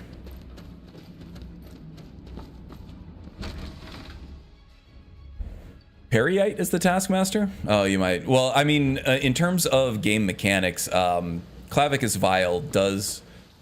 oh, he's the Wishmaster, is what I'm... Not the Taskmaster. You're right about Periite being the Taskmaster. I was thinking Wishmaster. He'll give you these tasks to do, and then he'll fulfill wishes, which is extremely powerful because I think he grants you things like perks and stuff like that for completing his tasks that he gives you. Very fun way to play, in my opinion. Oh my god, this game is beautiful. Oh my god, Maldaroth, Macadamia, what are you doing to me over here? I hear wolves. They're probably far enough away that I don't have to worry about them. I'm not going out of my way to seek out wolves. Oh yeah, there they are. Yeah, let's go ahead and take these wolves out, I guess. Just the one, it looks like. I'm getting out of here. Cleared out, I guess. Get a little bit of two-handed leveling in there while we're at it. Now, Silent Moon's camp is also Well, I think that might actually be Fort Greymore. Yeah. Silent Hills is such a great game. Silent Hill 2 specifically was one of my favorite games of all time for the PS2. They're remaking it. I don't know if I don't think it's going to capture the same charm that the original had, but just the ambiance, the themes, the sheer creepiness of that game. And at the time, the graphics were like amazing. Silent Hill 2 was amazing. But yeah, what was I talking about? Silent Moon's Camp. I do have a bounty for that. I think we're not going to bite too much off than we can chew at this point. We'll take care of Nimriel here. We'll turn in that quest and we'll determine what to do next. Squirrel!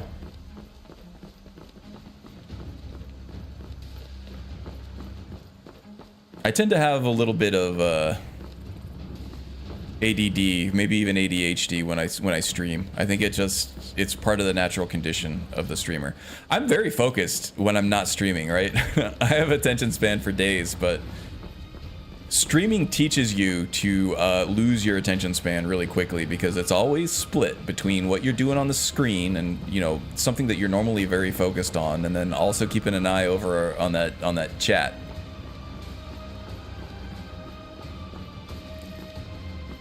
No, there's another wolf. Get some more two-handed leveling here.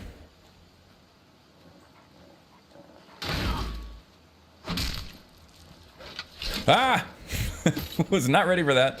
Ouch. You gonna bite me in the back? Cleared out, I guess. I like the battle cry that Nimriel was throwing out there. That was amazing.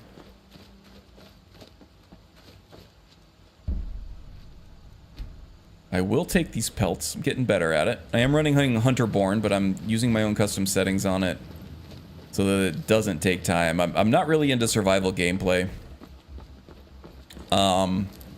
It was fun watching Mel Acid Rain play Enshrouded. I did have the game on my wish list, but I'm glad I watched her play because I feel like it's a game that I'm not into. I wouldn't be into it. There's too much building, too much survival aspect of it. So I think I'm gonna take that off my wish list. I had fun watching her play, but I am yeah, not my cup of tea. I do some very light I'll do I need just to kind of connect me a little more to the timeline of the world, right?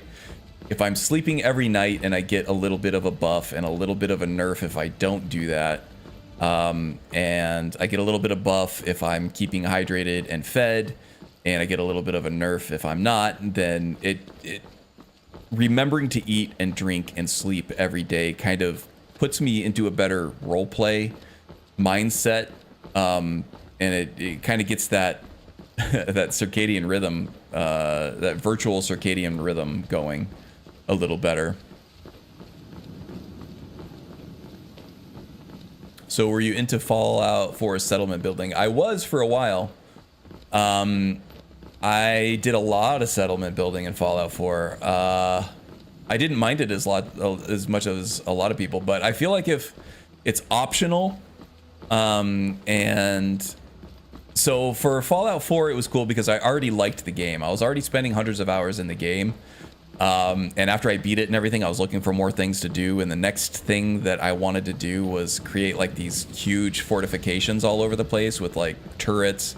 I was giving all my settlers like chain guns and things like that. This is like super late gameplay stuff that we're talking about here. Well, it's getting dark. So yeah, I was making my own fun, just, you know, traversing the wasteland, looking for concrete, setting up supply lines. Ooh. Let's see if they have any of these overpowered Welcome. crafting I fortification cannot save you. ingredients I am here. sure that one of my other traders can do so. Take a look. What do we got? What do we got? Bitter green. No. Okay, so the rare curios, which is part of the free AE update, they do add in some ingredients, and there are 3 or 4 ingredients. I think there are 3 ingredients. I think it's like Daedra venom, stoneflower petals, and gold cannet flower. One of them has both fortify smithing and fortify enchanting effects on it, and then the other 2 have one of each, right? So those, there are other vanilla ingredients that give you those same fortification enchantments, right? But these ones are 50% stronger, I believe. So if you create a potion with one of those ingredients, like a fortification potion with one of those ingredients, it's 50% stronger than it normally would be. And you can get to a point where if you're speccing into your crafting, that it is above a 100% buff to whatever your power, your amplitude of your potions is, and that can create some really crazily scaled values on these enchanting potions and smithing potions, so that you can get some really highly tempered and enchanted items without having to do the restoration loop. Right, you only need like 1 crafting loop, not even having to do the restoration loop. And then once you get that end game armor, run through it one more time, and you got some overpowered gear without having to do the whole rigmarole of the restoration loop, which is kind of exploity, or doing like just, you know, dozens of crafting loops to diminishing returns. I can barely tolerate our presence on Earth. R.I.P. Enshrouded Wishlist. Yeah, I mean, I'm glad I caught it. I'm at the point now where I have like hundreds of games in my Steam library, and I've played hundreds of them. I think I have something like 460 games in my library, and I've played like 210 of them. So once I get into like backlog mode at certain points in the year when there are no game releases that I'm looking forward to, you kind of have to be quick with it, right? You get a little more picky. If there are aspects of the games that you don't like, or if you are playing the game and you like it, but you feel like you're gonna have, it's kind of like this other game that you enjoy more, don't waste your time on it. You know, jump ship. You got hundreds of other games to play. Oh, I gotta talk to Nimriel first. Everybody say hi to Nimriel here. She is the companion's latest, newest, greatest fan, because we saved her bacon. We're heroes. Nimriel, meet the companions. They all smell a bit, but they have a heart of gold. Please get me home. Oh, I gotta take you all the way back to the Pelagia farm, don't I? Damn it. Always get confused. Oh, that was my thought as well. A game that I'll really enjoy watching someone else play. Yeah. With man? Ah, they can barely tolerate our presence on Earth. Yeah, so I was into Fallout 4 settlement building. I don't know, like games that are Fallout 4 though, I was able to ignore it through most of the, you know, I did my minimal required stuff that, you know, just to advance the story, you had to build some stuff here and there, and for the most part, you can actually completely ignore Preston, right? That Preston was the big bugaboo, everybody's big bugaboo about that game is like another settlement needs your help or something like that. But for the most part, you can completely ignore him, and unless you want his like his follower perk, his follower ability, which is, I think, typically pretty strong. It's like you get a buff against multiple attackers or something like that, a damage output buff against multiple attackers. You completely can ignore him, and I did for the most part until I went back and decided to fully follow up on all of the followers, take them to completion. Who is fighting? Okay, there's got to be a wolf or something out here, right? Novice Necromancer? What the hell is a Necromancer? Magus, was this your doing? Just some random Necromancer just wreaking havoc on the farm? Weird, right? Please get me home. Alright, where is Pelagia farm? That is... Oh, I'm right there. Guess I'm not close enough. Shush, he says. See, I liked Preston as opposed to others, but the rate of his quest giving was aggressive. Yeah, pretty much every time you saw him, right? He would chase you around with that shit too. It's like you couldn't go back to Sanctuary Hills or wherever you had him stationed without him giving you the whole missionary treatment about helping these other settlements. And then once you do set up all these settlements, it's like it becomes a game unto itself, you know, almost like a tower defense game. You're constantly getting pinged from all over the wasteland, right? Just, okay, now this one's being attacked and needs your help, and then you got to go fight off the super mutants or the death claws or whatever is attacking them, and then you have to repair all of the defenses that you had set up. Yeah, it could become overbearing if you let it, for sure.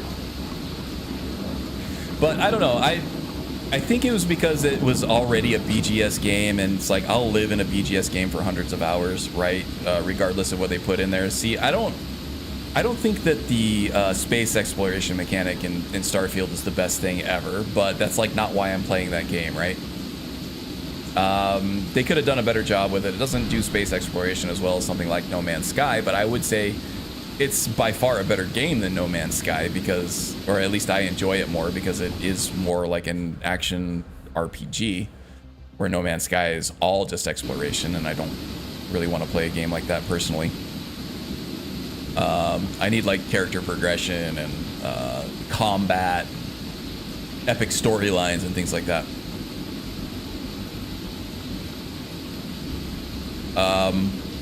But yeah, I didn't mind it. I didn't think it was the best thing. I didn't think it was the most thought through or fleshed out mechanic or aspect of the game, but it was fine. It gives you something to do for, you know, if you're role playing a certain character that is an explorer, it's there for you to tap into and give you something tangible in game to do with your character, so you don't just have to play make-believe with it.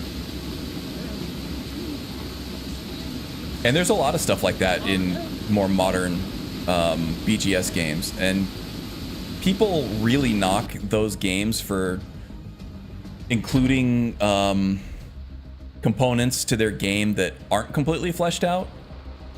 But I like that they're there. That's not having these fully fleshed out like features aren't like why you're playing a BGS game. You're playing the BGS game for, well, at least this is why I play it. You want a roleplay sandbox to be able to create a character, tell your own story, you know, have some room for nuance and improvisation and weird things to happen. And if there's some kind of watered down feature that adds to your roleplay because it's something that character can do in the game that fits the character's personality or their backstory or something like that, then that's great. You don't have to focus on that, but it's cool that it's there, right?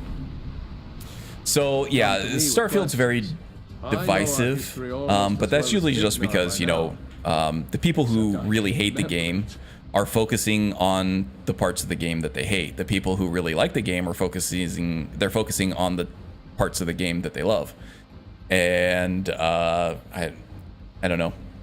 It seems like immutable, like some of the things that the people hate about it are immutable, but almost to an item. The people who, the things that they're hating about the game are things that can be completely ignored.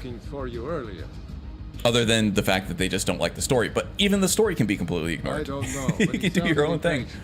I don't know. Maybe other than the fact that people are just more, they don't like the sci-fi setting as much as they like a fantasy setting, and that's that. There's nothing we can do about that, right?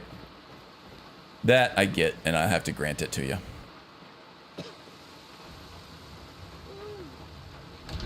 BGS peaked. I don't know that BGS peaked. I think BGS came up. They hit a sweet spot with that one. I don't know that they peaked. They can do better. I feel like they still have it in them. I don't think that they're completely incapable of making another great game. In fact, I have argued that I think Starfield is a great game, right? And I know you said you don't hate it. your 900 hours says you enjoyed it enough to play 900 hours of it. If you were not enjoying your 900 hours of it, then I would question your sanity, which I kind of do already, but coming up on well, I don't know, we'll see with it. Elder Scrolls 6. I don't think Elder Scrolls 6 is going to be as good as Skyrim. I think with Skyrim they just happened to hit all the right notes at all the same time, right? There are things that Starfield does better than Skyrim. There are things that Fallout did better than Skyrim. There are things that Oblivion and Morrowind did better than Skyrim, right? But Skyrim has enough of the boxes ticked of things that are better than Fallout, better than Starfield, better than Morrowind, that they just hit all the right boxes at just the right time, and they hit at a spot when, you know, people were looking to mod their game, discovered modding, and that became viral, and without that, I mean, it wouldn't be half the game that it is. It wouldn't be a tenth of the game that it is today. Starfield doesn't have that yet. Fallout 4 has been around for a long time, and all it took was the Fallout show. People hated on Fallout for a long time. Fallout 4 specifically, because of the same exact complaints that they're giving Starfield, right? It's like it had a weak central story, or in their words, the story is bad, the writing is bad. That's stupid. People who say that don't know the difference between, they'll say that like the writing is objectively bad, but, and by doing that they're saying that the people who enjoy those games and enjoy the stories are either idiots or they have bad taste, when in fact those people who are saying that are the idiots, because they do not know the difference between a fact and an opinion.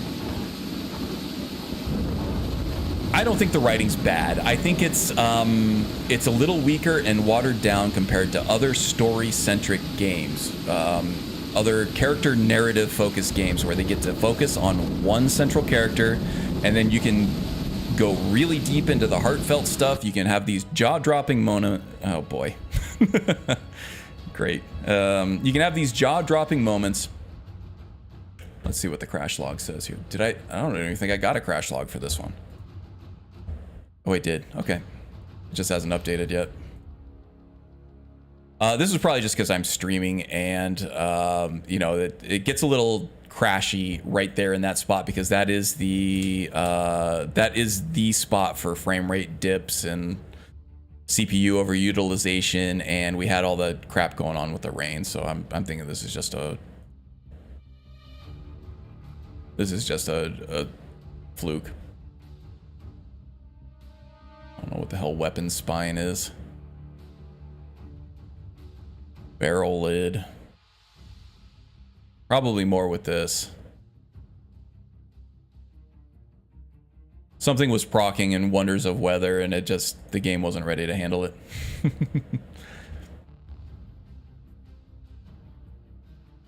It's Wonders? Yeah, I thought so. Trust me, I'm a doctor. You are a Skyrim doctor. I'll give you that. Yeah, I don't know. I've given my Skyrim or my Starfield spiel more than enough, I think, but I'm glad to see it turning a corner. There are more positive reviews. It's back to mixed now on Steam. Its player counts are up 70%. People are talking about it favorably on Reddit and the main subreddit again. It's turning into be a good time to be a Starfield fan again, and that makes me happy. Because it was not a good time to be a Starfield fan for, for a while.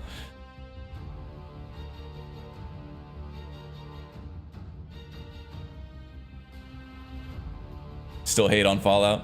The thing that changed people's minds about Fallout was not the fact that, you know, the modding community came around, which it has. Fallout 4 has had a great modding community for a while now. It's mostly focused on adding different guns and stuff and different power armors and stuff to the game, real world guns and things like that, which is cool. But they do have some gameplay tweaks and stuff that are really cool.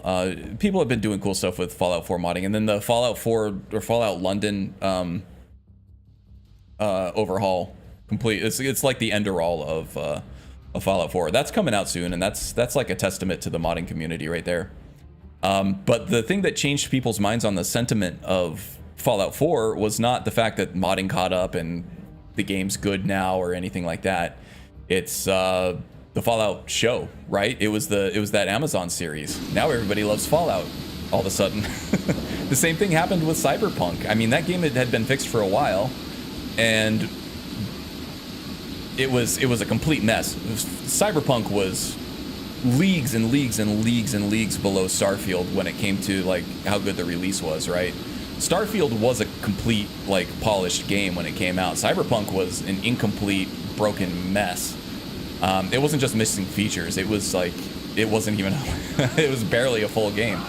Starfield came out, and if they never updated it, I would have been happy with the package that I got with it.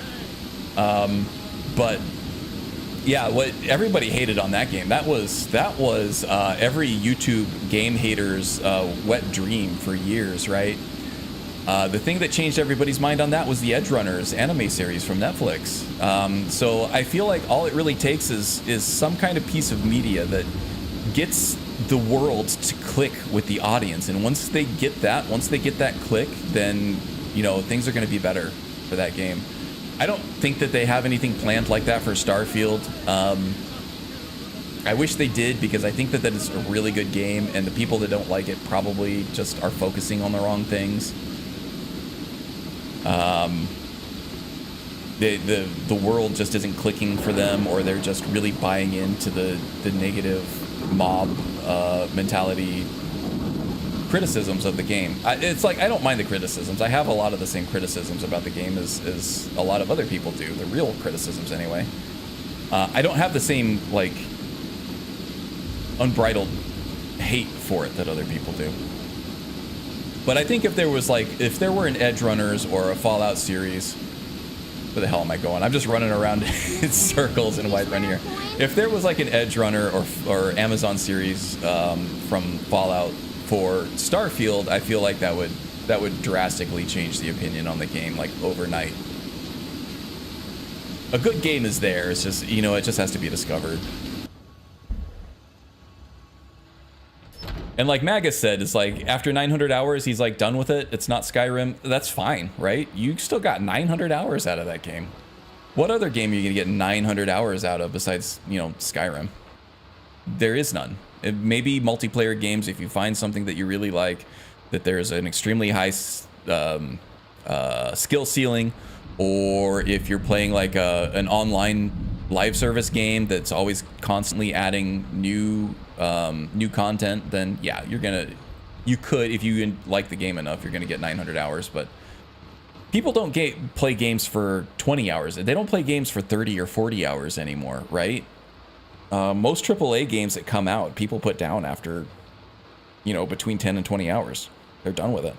900 hours or even 200 hours. There's so many like reviews on Steam saying, yeah, after 200 hours in this game, it's like, I just don't like it anymore or whatever. It's like, yeah, but you liked it for 200 hours. Why are you giving it a bad review? That's not a bad game. That's a good game that you played for 200 hours and then we're done with. That's not a bad game. Come on. More than that, well, yeah, Enderall and Oblivion are clicking for you. I much prefer Starfield to Oblivion these days. I tried to go back to Oblivion, and even with like mods and stuff like that, I would much rather play Starfield than Oblivion these days. I think it's a much better game overall, in my opinion. Skyrim's still Skyrim. Starfield's not better than Skyrim. Fallout 4 is not better than Skyrim. Cyberpunk's not better than Skyrim, but much of that, if not most of it, has to do with mods and me being able to customize my experience with it as much as I am. I favor Enderall. It's the horror version of Skyrim, especially using the entropy and Sinistrope spells. I haven't played Enderall yet. I'm looking forward to it at some point. I gotta get my head wrapped around having a separate install folder for it. I'm sure it's easy enough. What the hell am I doing here? I'm gonna crash again, aren't I? I gotta return Amren's sword to him. Alright, let's go do that.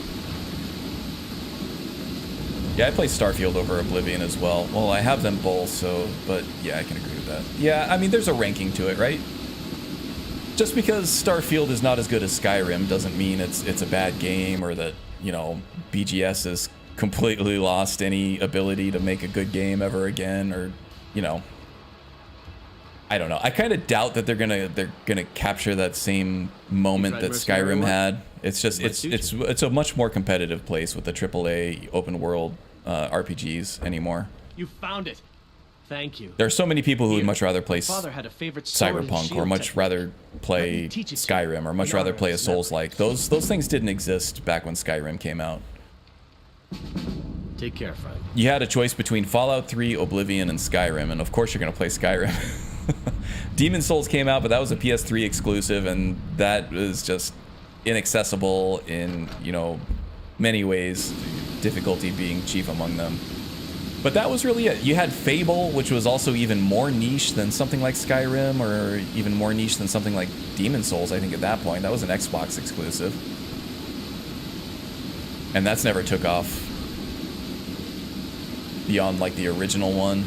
Had some moderate success, but never anything like Skyrim.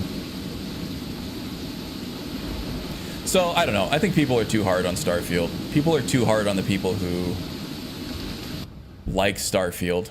Like, I just heard the other day, so I don't know how many people, like, follow or listen to Asmongold or anything. I feel like a lot of people follow him as, like, a prophet or something, and it's like, it's not. I think he's a smart guy. He's got some thought-out opinions on things, but he was saying the other day, like, he was talking about the resurgence of Skyrim, or the resurgence of Starfield lately, and he was, like, still, he was one of those people who are saying that the game's writing is objectively bad, and that the story is objectively bad, and that people who like it are lowest common denominator, like, low intelligence people. He, like, literally said that. So that kind of pissed me off a little bit. But people, they eat that shit up. There are technical reasons why they can't go as far with their story as other games go. It doesn't mean it's bad writing. Doesn't mean Emil Pagliarulo needs to be fired. He's good. He's done some of the best storylines in Skyrim and Oblivion. There's no denying that. The Dark Brotherhood questline in both Skyrim and Oblivion is some of, like, the best, you know, moments in gaming, in my opinion, and he's completely responsible for all that. So anybody who's calling for that guy's head needs to get punched in the wiener, in my opinion.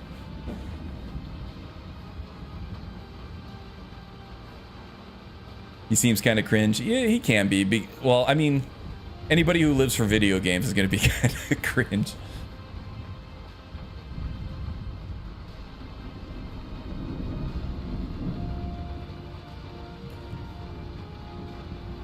Kingdoms of Amalur is greater. Oh, I'm not going to fight you on that. Kingdoms of Amalur, I haven't played it yet, but I've seen people play it. Kingdoms of Amalur is another great game. It's not better than Skyrim, right? It doesn't mean that the game isn't, like, worth playing. Skyrim is in my top 1 of all video games. Nothing's gonna beat it, probably ever. So I can compare it to Skyrim. It's like, yeah, Skyrim did this better. Starfield did this better. Fallout 4 did this better. But I still like Skyrim better. Doesn't mean that I hate Fallout 4 or Starfield or any other game. KOA is my boot. I gotta play that game at some point. Seems really fun. Okay, what the hell am I doing now? Proving honor. We gotta speak to Skjor. We're gonna move this thing along a little bit. How long have I been playing here? 2 hours. We can go for a little bit longer, I think. Chrono Trigger is greater than Skyrim. Nice. I used to play the Squaresoft stuff. I really liked. I think at one point Final Fantasy VII was my all-time favorite game, but that was kind of my jumping on point for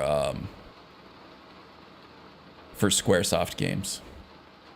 And then I played Final Fantasy VIII. I thought I played some other ones. I haven't played any of the pixel art ones, but I don't mind pixel art. To me, I can go back to pixel art where it's harder for me to go back to, like, old 3D art like Morrowind or Oblivion. Or even Fallout 3 is hard for me. Hell, vanilla Skyrim is hard for me. Even vanilla SE Skyrim is hard to look at after looking at new games.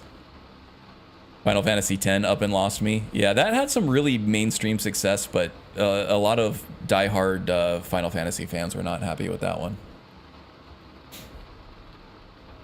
before they become Square and then Square Enix. Yeah, they're kind of struggling now too.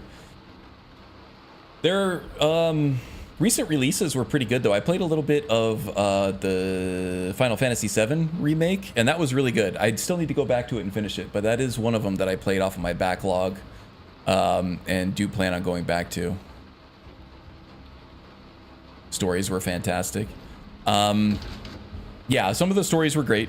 I was more of an action gamer, and to me it's like just the tight, like well-defined gameplay of like Mega Man. What they were able to pack into a game like that on that tiny little cartridge with the enormous limitations that they had is still extremely impressive to me. They didn't have like the huge graphics, they didn't have like the technology and like the project management techniques and things that games have now, that development teams have now.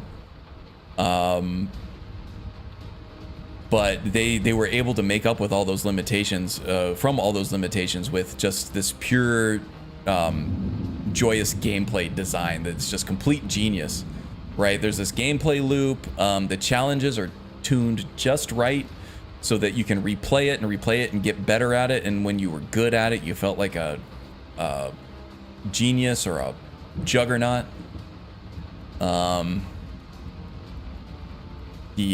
Like the level design on those 2D side scrollers and platformers was just, it was top notch.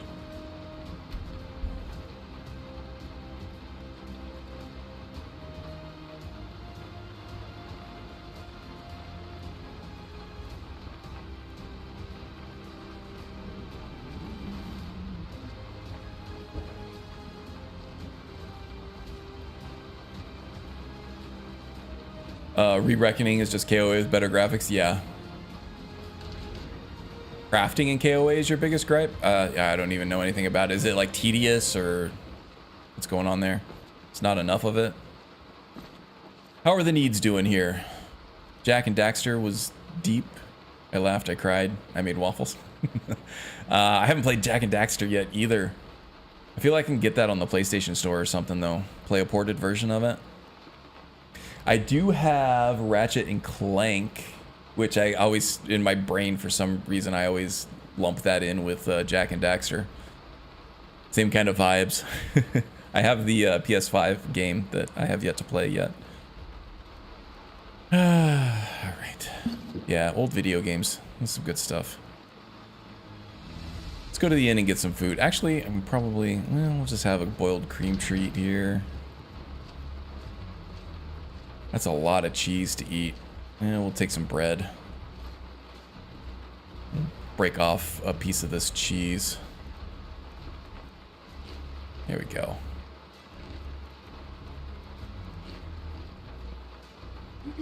That ought to do it. Okay. What kind of loot that we got here? Did we get anything good? You know what? I might head back to Redoron's Retreat and see if I can loot anything off those dead bodies. If they're still there, they should be. RNG material salvaging was a terrible idea. Okay. Yeah. I could see that. And now Diablo 4 has a great new season with a great new crafting system, but they also introduced a whole lot of new RNG into their crafting system as well. What else do I still... Oh, I gotta speak to Skjor. Okay. If you continue with the companions, are you going to cure lycanthropy? Yes, I am. I feel like this build just doesn't fit too well with being a werewolf. Because if we already, in human form, are an imposing melee entity, right? Then, like, what are we gaining from being a werewolf? Either through gameplay or any other way. I feel like it would just be a tacked on thing that, you know, maybe it would be fun to explore for a little bit, but I don't feel like that's this character. We also are not investing in the light armor tree with the unarmored or unarmed perks. There's not going to be a whole lot of synergy between what we can do in werewolf form and what I plan to do with this build. So I feel like being a werewolf would just distract from all that. So yes, I will cure it. I don't feel like even on like a character roleplay personality level that Fortius would like it either. He has been groomed and trained as sort of like this ultimate Imperial Legion warrior from a very young age, so he is very rough and tumble. He is no softy for sure, but he still does kind of have that Imperial like fashion sense, right? Oh, I just whacked the microphone. Sorry about that. He still has. He's fashionable, right? He likes the awesome shiny armor. He likes to look awesome. He likes to be a presence amongst other people. And that comes from being an Imperial, right? He was born and raised in Cyrodiil. He's visited the Imperial City on many occasions, and he gawked at some people that had some, you know, that just looked really fancy. And that's, I think, part of the reason why he went with this shiny steel armor over the Orcish plate that he was wearing. Even though the Orcish plate was nice, it had some great enchantments and it had a really good armor rating on it. He just didn't feel like comfortable being seen in it. But this stuff, it's like, yeah, now people look at him, they see this knight in shining armor. He feels more like himself in this stuff. Okay, let's throw some of this stuff in the chest and we'll do a couple trips to get everything that we need here. How encumbered are we? Only 26, so not too bad. We'll throw that in there.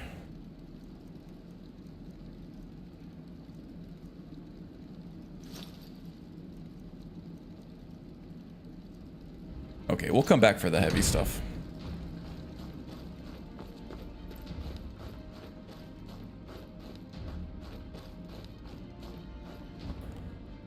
With KOA, you have a very low chance of salvaging enchantments from an enchanted item, even after heavy investment in blacksmithing. Yeah, okay. So, yeah. Sounds like some questionable balance decisions there. They're trying to create some semblance of...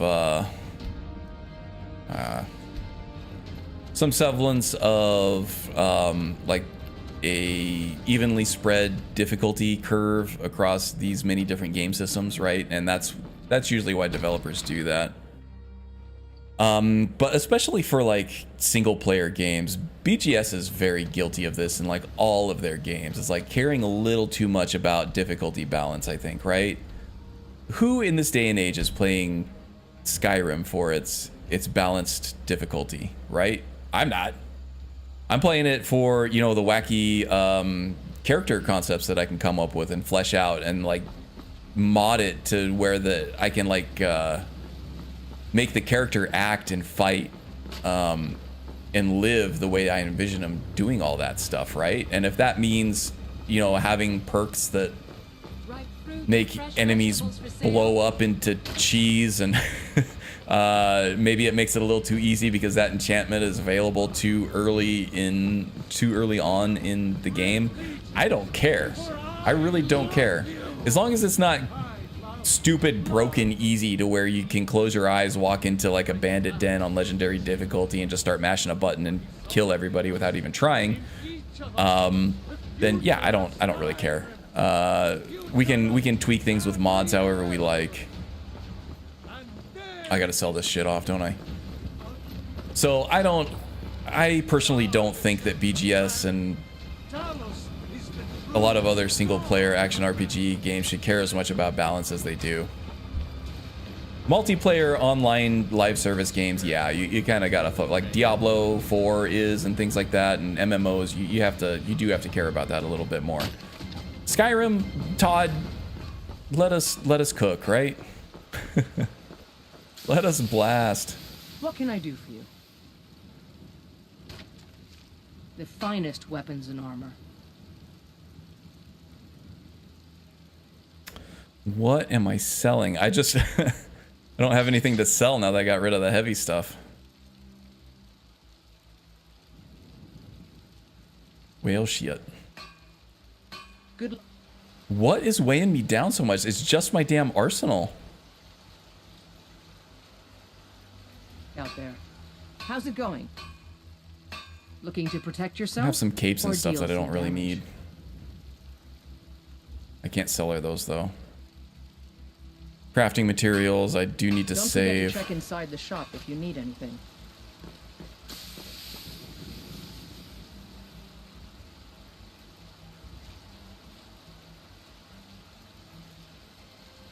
Ah, to hell with it.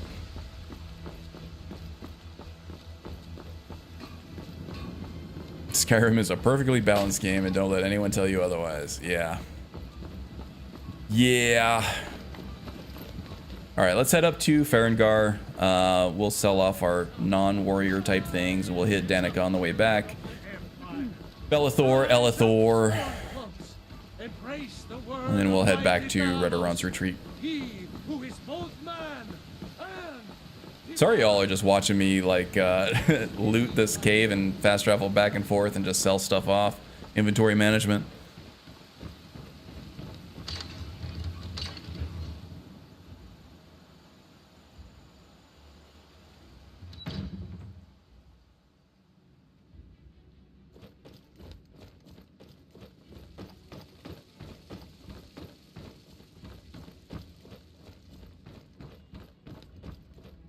Good to see you.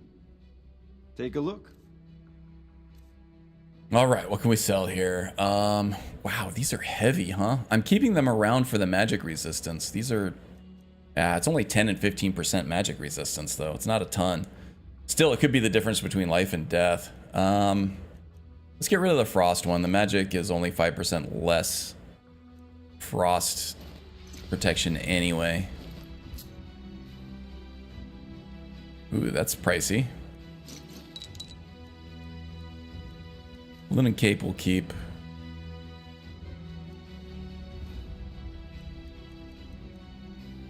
It's been good talking to you.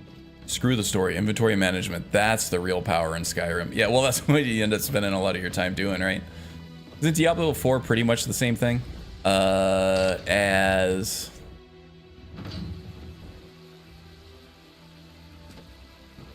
Oh, the random salvage stuff? Well, you get random loot, right? But there's not a random chance that you're going to be able to disenchant an item, right? You're always going to be able to get the legendary effect off of a legendary item. It is just completely random what legendary aspect you're going to get. And they made things even better with the last season, where instead of extracting the...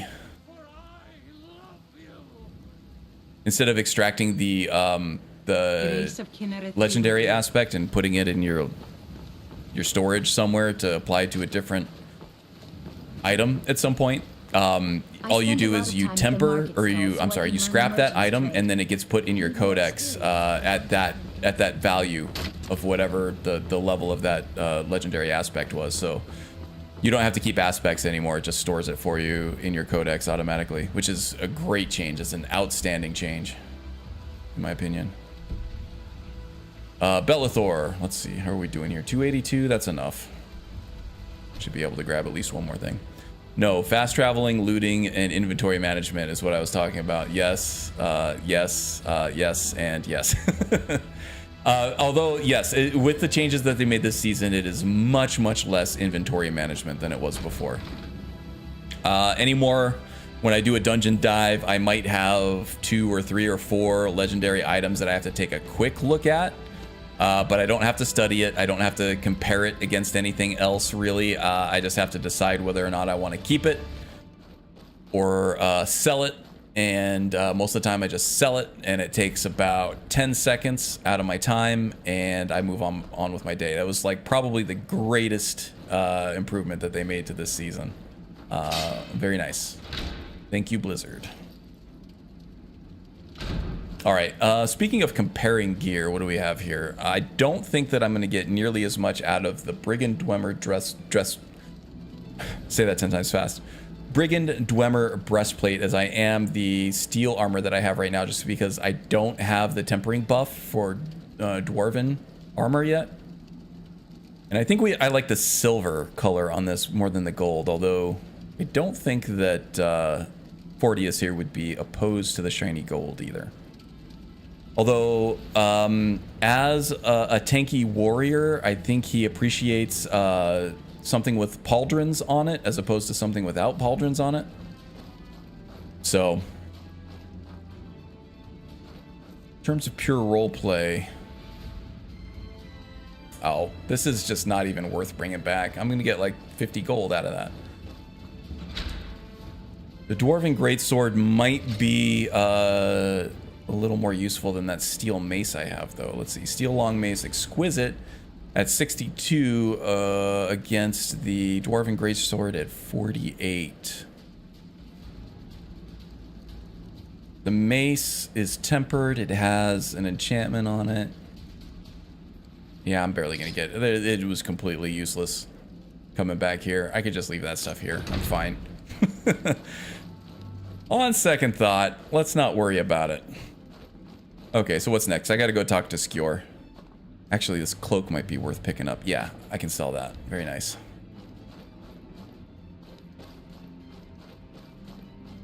Wish I could stay, but it's bedtime. Good night. Good night, Ireshot. Have a good evening, sleep well, and I'll see you around, alright? Thanks for stopping by.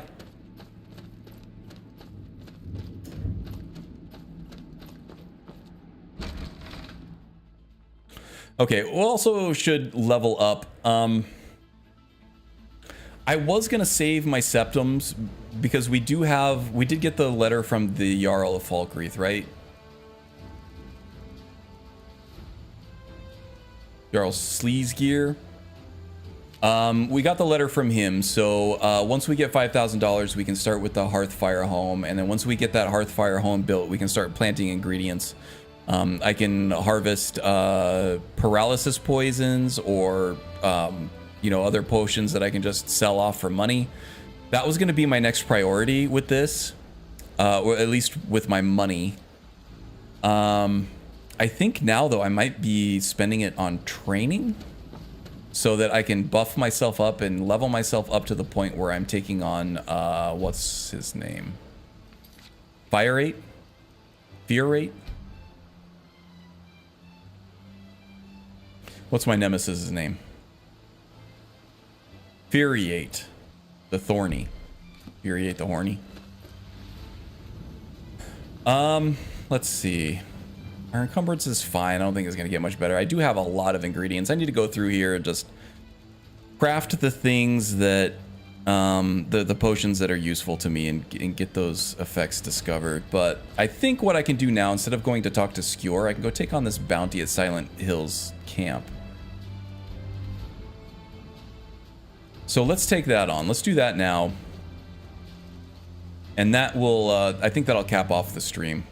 We'll end it after that.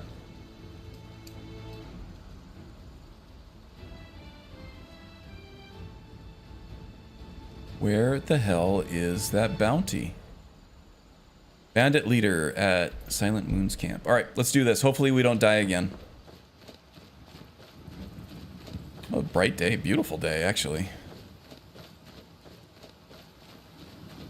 Okay, here's the road. Silent Hills camp.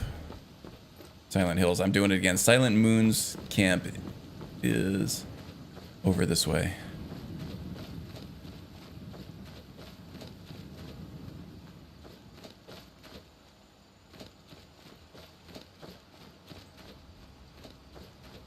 But also, it's like, okay, the money that I can make from planting these ingredients at a Hearthfire home. Oh, wow. That's a lot of free training, those mud crabs over there. The money that I can make from those potions, instead of just spending it right away on training, that could be spent on a lot of training.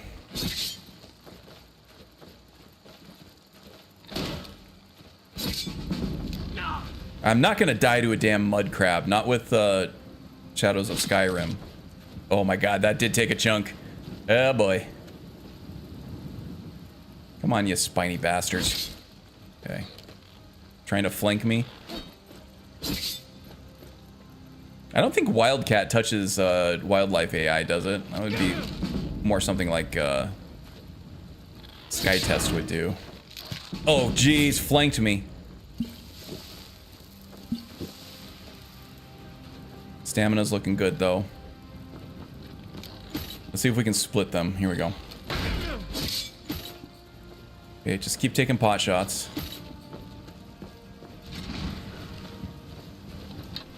Some archery training here. If I don't miss. Oh my god, he's being cagey. How does he have such good lateral movement? He's moving so slowly forward, but as soon as he moves to the side, I guess that is actually accurate to how crabs move.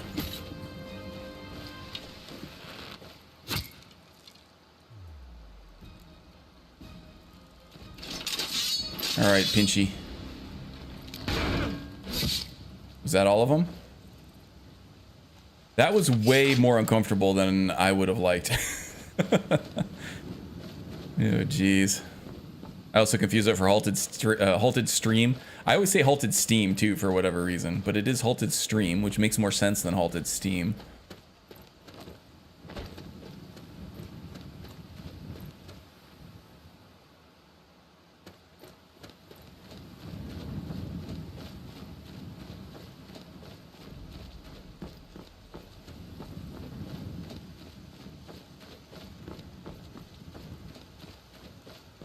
Okay, that's Silent Moons right there, huh? Okay, let's take a quick breather. Pray to Kinnereth here.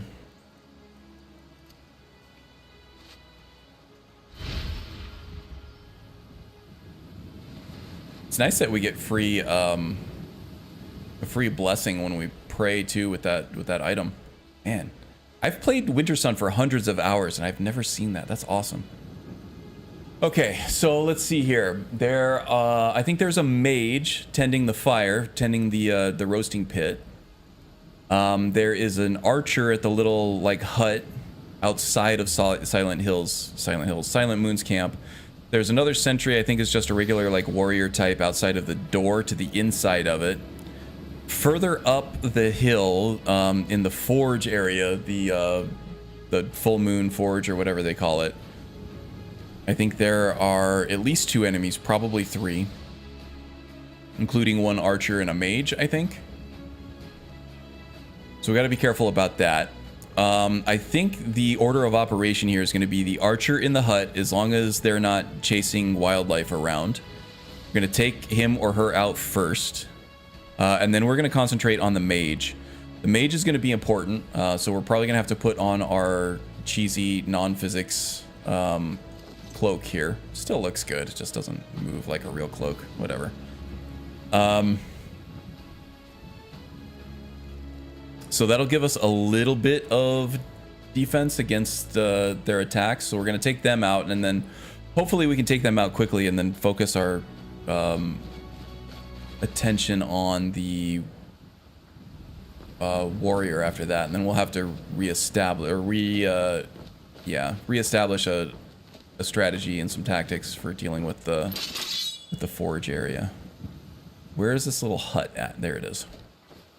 Don't see anybody patrolling yet, so let's get in there. Okay. I don't see anyone. Okay. So the archer might have been lured out by wildlife. That's fine. The sentry up here is gone too. Yeah, they're chasing something. He's here. The mage is here. Okay, once you get in on them, not much they can do to you.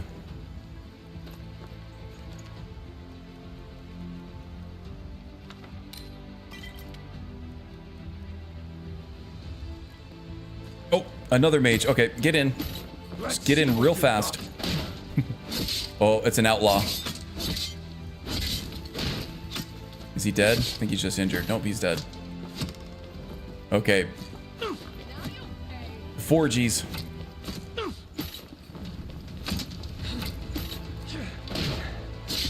Okay, I'm gonna get flanked by the other archer here.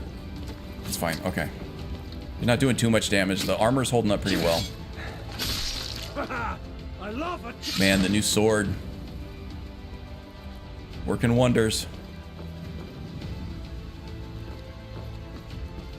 I think that was everybody, right? I don't think there's anybody else in here. Okay, we'll explore a little bit once the place is cleared. Okay. Let's see here. Now, once we go in, I mean, I could flank them from the back, right? There's a secret entrance this way. There's a little trap door there that you can go into and then fight the boss first without having to fight your way into the boss. I'd like to do it this way first. I don't know why. I was surprised. I can usually take a max of 3 arrows regardless of armor type. Do you run Wildcat? So I got a couple things going on. I got some things that make this game easier, legendary difficulty easier, and I have some things that make the game harder. Mostly things that make it easier. I got a... Oh, ow, okay. That hurt. Looks like we got ourselves a hero. Namely, classic classes and birth signs reimagined. Go ahead. Try and fight. Oh, that hurt pretty bad. She's taking a chunk out with that dagger, too. Okay. You want to go hammer to hammer? Let's do this. It's hammer time.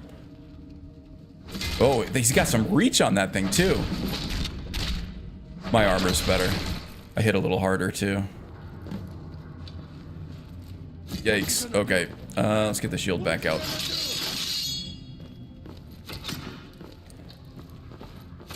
Let's see what you've got. Usually I run Wildcat. I am running Blade and Blunt. Okay. Yeah, so Wildcat does... they make enemies a little less squishy by giving you more damage output.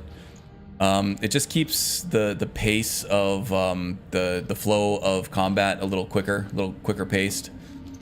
Which I don't mind, actually, but it also makes enemies more deadly, so they're going to do more damage to you. But just the fact that enemies are less spongy, you can kind of implement a defense through offense. If you have enough offense, you can avoid these prolonged fights that tend to favor the enemy, right? Classic classes and burst signs reimagined does give you a lot of power early in the game. It kind of scales out later on in the game. And I'm okay with that generally because it does encourage you to... okay, so if you actually use the skill buffs and the abilities that it gives you at the beginning, you'll have a much easier time with that class and the way that the class is supposed to work. It encourages you to play toward the strengths of the class and the playstyle of the class, rather than just being a stealth archer every single time, regardless of what your class is, right?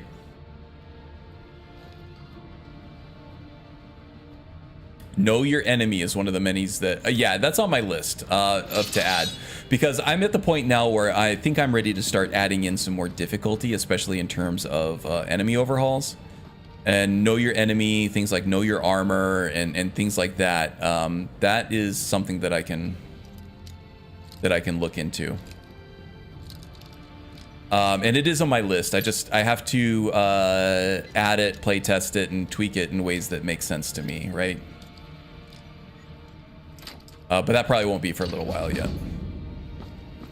Now, how did that bandit outlaw boss get out of here without unlocking that door? That's what I want to know. That's what I want to know. Lunar steel mace. I'm gonna get over encumbered here real quickly, aren't I?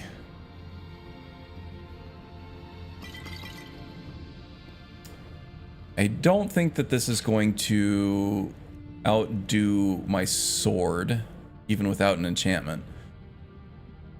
When the moons are out, burns. This would turn me into a nocturnal person too, and I don't think that Fortius wants to do that. There are going to be lots of times when he needs to take on an enemy in the daytime, and this is going to limit him too much. 29 plus 21 is going to be 50. And let's see, we already have 56 of just regular physical damage here, and I can put an enchantment on that as soon as I get a soul gem. So I'll take the enchantment off of this. I might use it for something else, but I'm not going to use it for my weapon, that's for sure. And if I find another weapon with that enchantment, which I think that there's like an iron sword or an axe or something with it up by the forge. I could sell this one if I can carry it. Yeah, probably not. We'll leave it. It's not old now. Everyone I used to play with has been phased out, I think. Not all of them. Just because a mod is old doesn't mean it's not still good. Or just because it's not quote-unquote supported doesn't mean it's good. Magus went on this rant earlier in the week too, right? Just because a mod hasn't had updates in you know, years or whatever doesn't mean that it's broken or that it's obsolete or anything. It might just mean that it hasn't needed updates, that it's in a good shape, it's in a good state, and it doesn't need any fixes or anything. It might just be fine, and it might still be viable. I use a lot of I still use All Good, All Geared Up, because it works for me. There's some other like immersive equipment display or something, I think is the new one, right? It adds like physics and things like that, and a little less setup to have to deal with, for sure. It is objectively probably better than All Good, but All Good still works. It's just, it's something else I don't have to worry about. Oh, we got a boss chest here too. Yeah, I like all this stuff. Here's another one of those short spears that the End King was thinking about. But still nothing that's going to get me to use this over the sword. Sword's just better right now. I do want to do builds and build guides based on all these different animated armory types. Like I want to have like a spearman and somebody who uses whips and somebody who is like a duelist with the rapiers. Be really cool. Let's see, we got a steel sword. It's gonna be, that's definitely gonna be lighter than the steel mace. But at this level, everything is steel. I don't have anything iron, and it doesn't look like. I'm just missing it.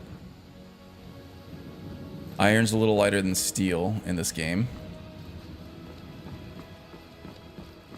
Yeah, I'll just take the steel sword. And I am not over encumbered. That's great.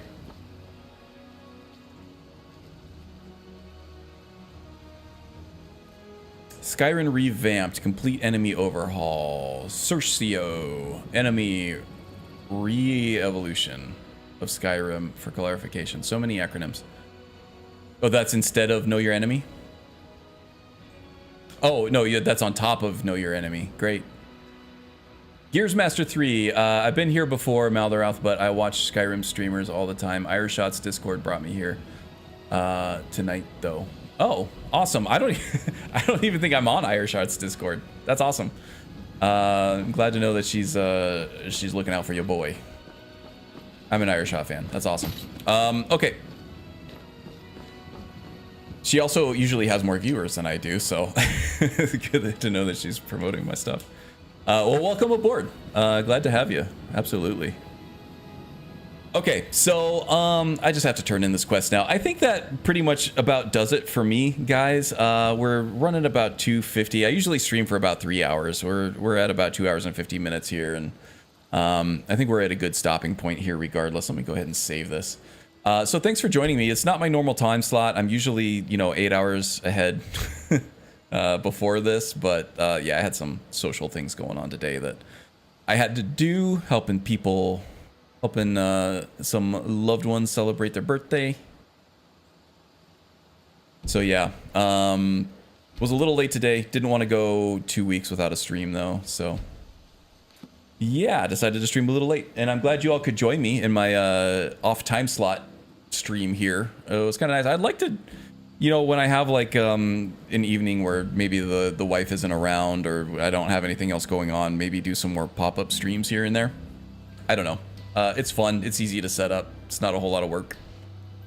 So I don't know. We'll see if I can get that going. But yeah, otherwise, let's see. Any other channel updates? I am currently full production on the Steger build guide. I have the script written, the voice lines recorded. I'm just splicing it together with the video footage now, which could take me upwards of a week or two, but that's the next thing you're going to see from me as far as pre-recorded content. You're going to see me playing some more of the warrior here. I'm also going to, at some point, I don't know if it's going to be within the next week or not, but create a thief and a mage character that we can rotate between, and I'll do build guides on all of these guys when the time comes for that. So that's coming, and I also, now that I do have a warrior and I have a save from him at level 1, I kind of want to do a gameplay challenge where I see how far I can get with just regular old iron gear. So just the regular vanilla iron sword, iron armor, iron helmet, iron shield, all that stuff, and just see how far I can make it in the game. And that won't be a live stream. That'll be a recorded thing that I can splice together and add some fun edits to and stuff like that. Let's see, anything else? Oh yeah, there might be a Cyberpunk Dying Night build guide coming at some point. I'm kind of obsessed with Diablo 4 and Skyrim at the moment, so I haven't dipped back into Cyberpunk at any point recently, but I still want to, so I want to finish that playthrough I'm on, do the build guide, and then maybe uninstall that and move on to the Starfield update and do another Starfield build guide, because that ever since Starfield has turned its corner, my Cyberneticus build guide just completely blew up, which is making me very happy. So I would love to do another Starfield build. So I'll be doing that at some point too.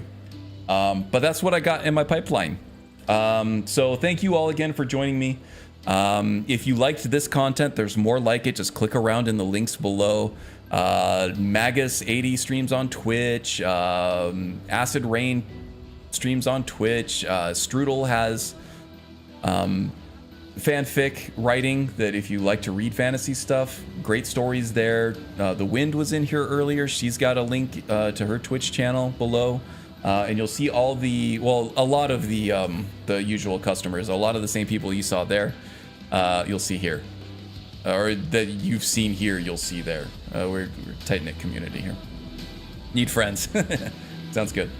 All right, that's it for me, guys. Take care. Oh, and then Maldaroth. Maldaroth's been with me the whole time here. His link is in the description below, too. So, one of my favorite streamers. I love hanging out with Maldaroth when he streams. Yeah, all right, that's it for me, guys. Thanks a lot. I'll see you later, okay?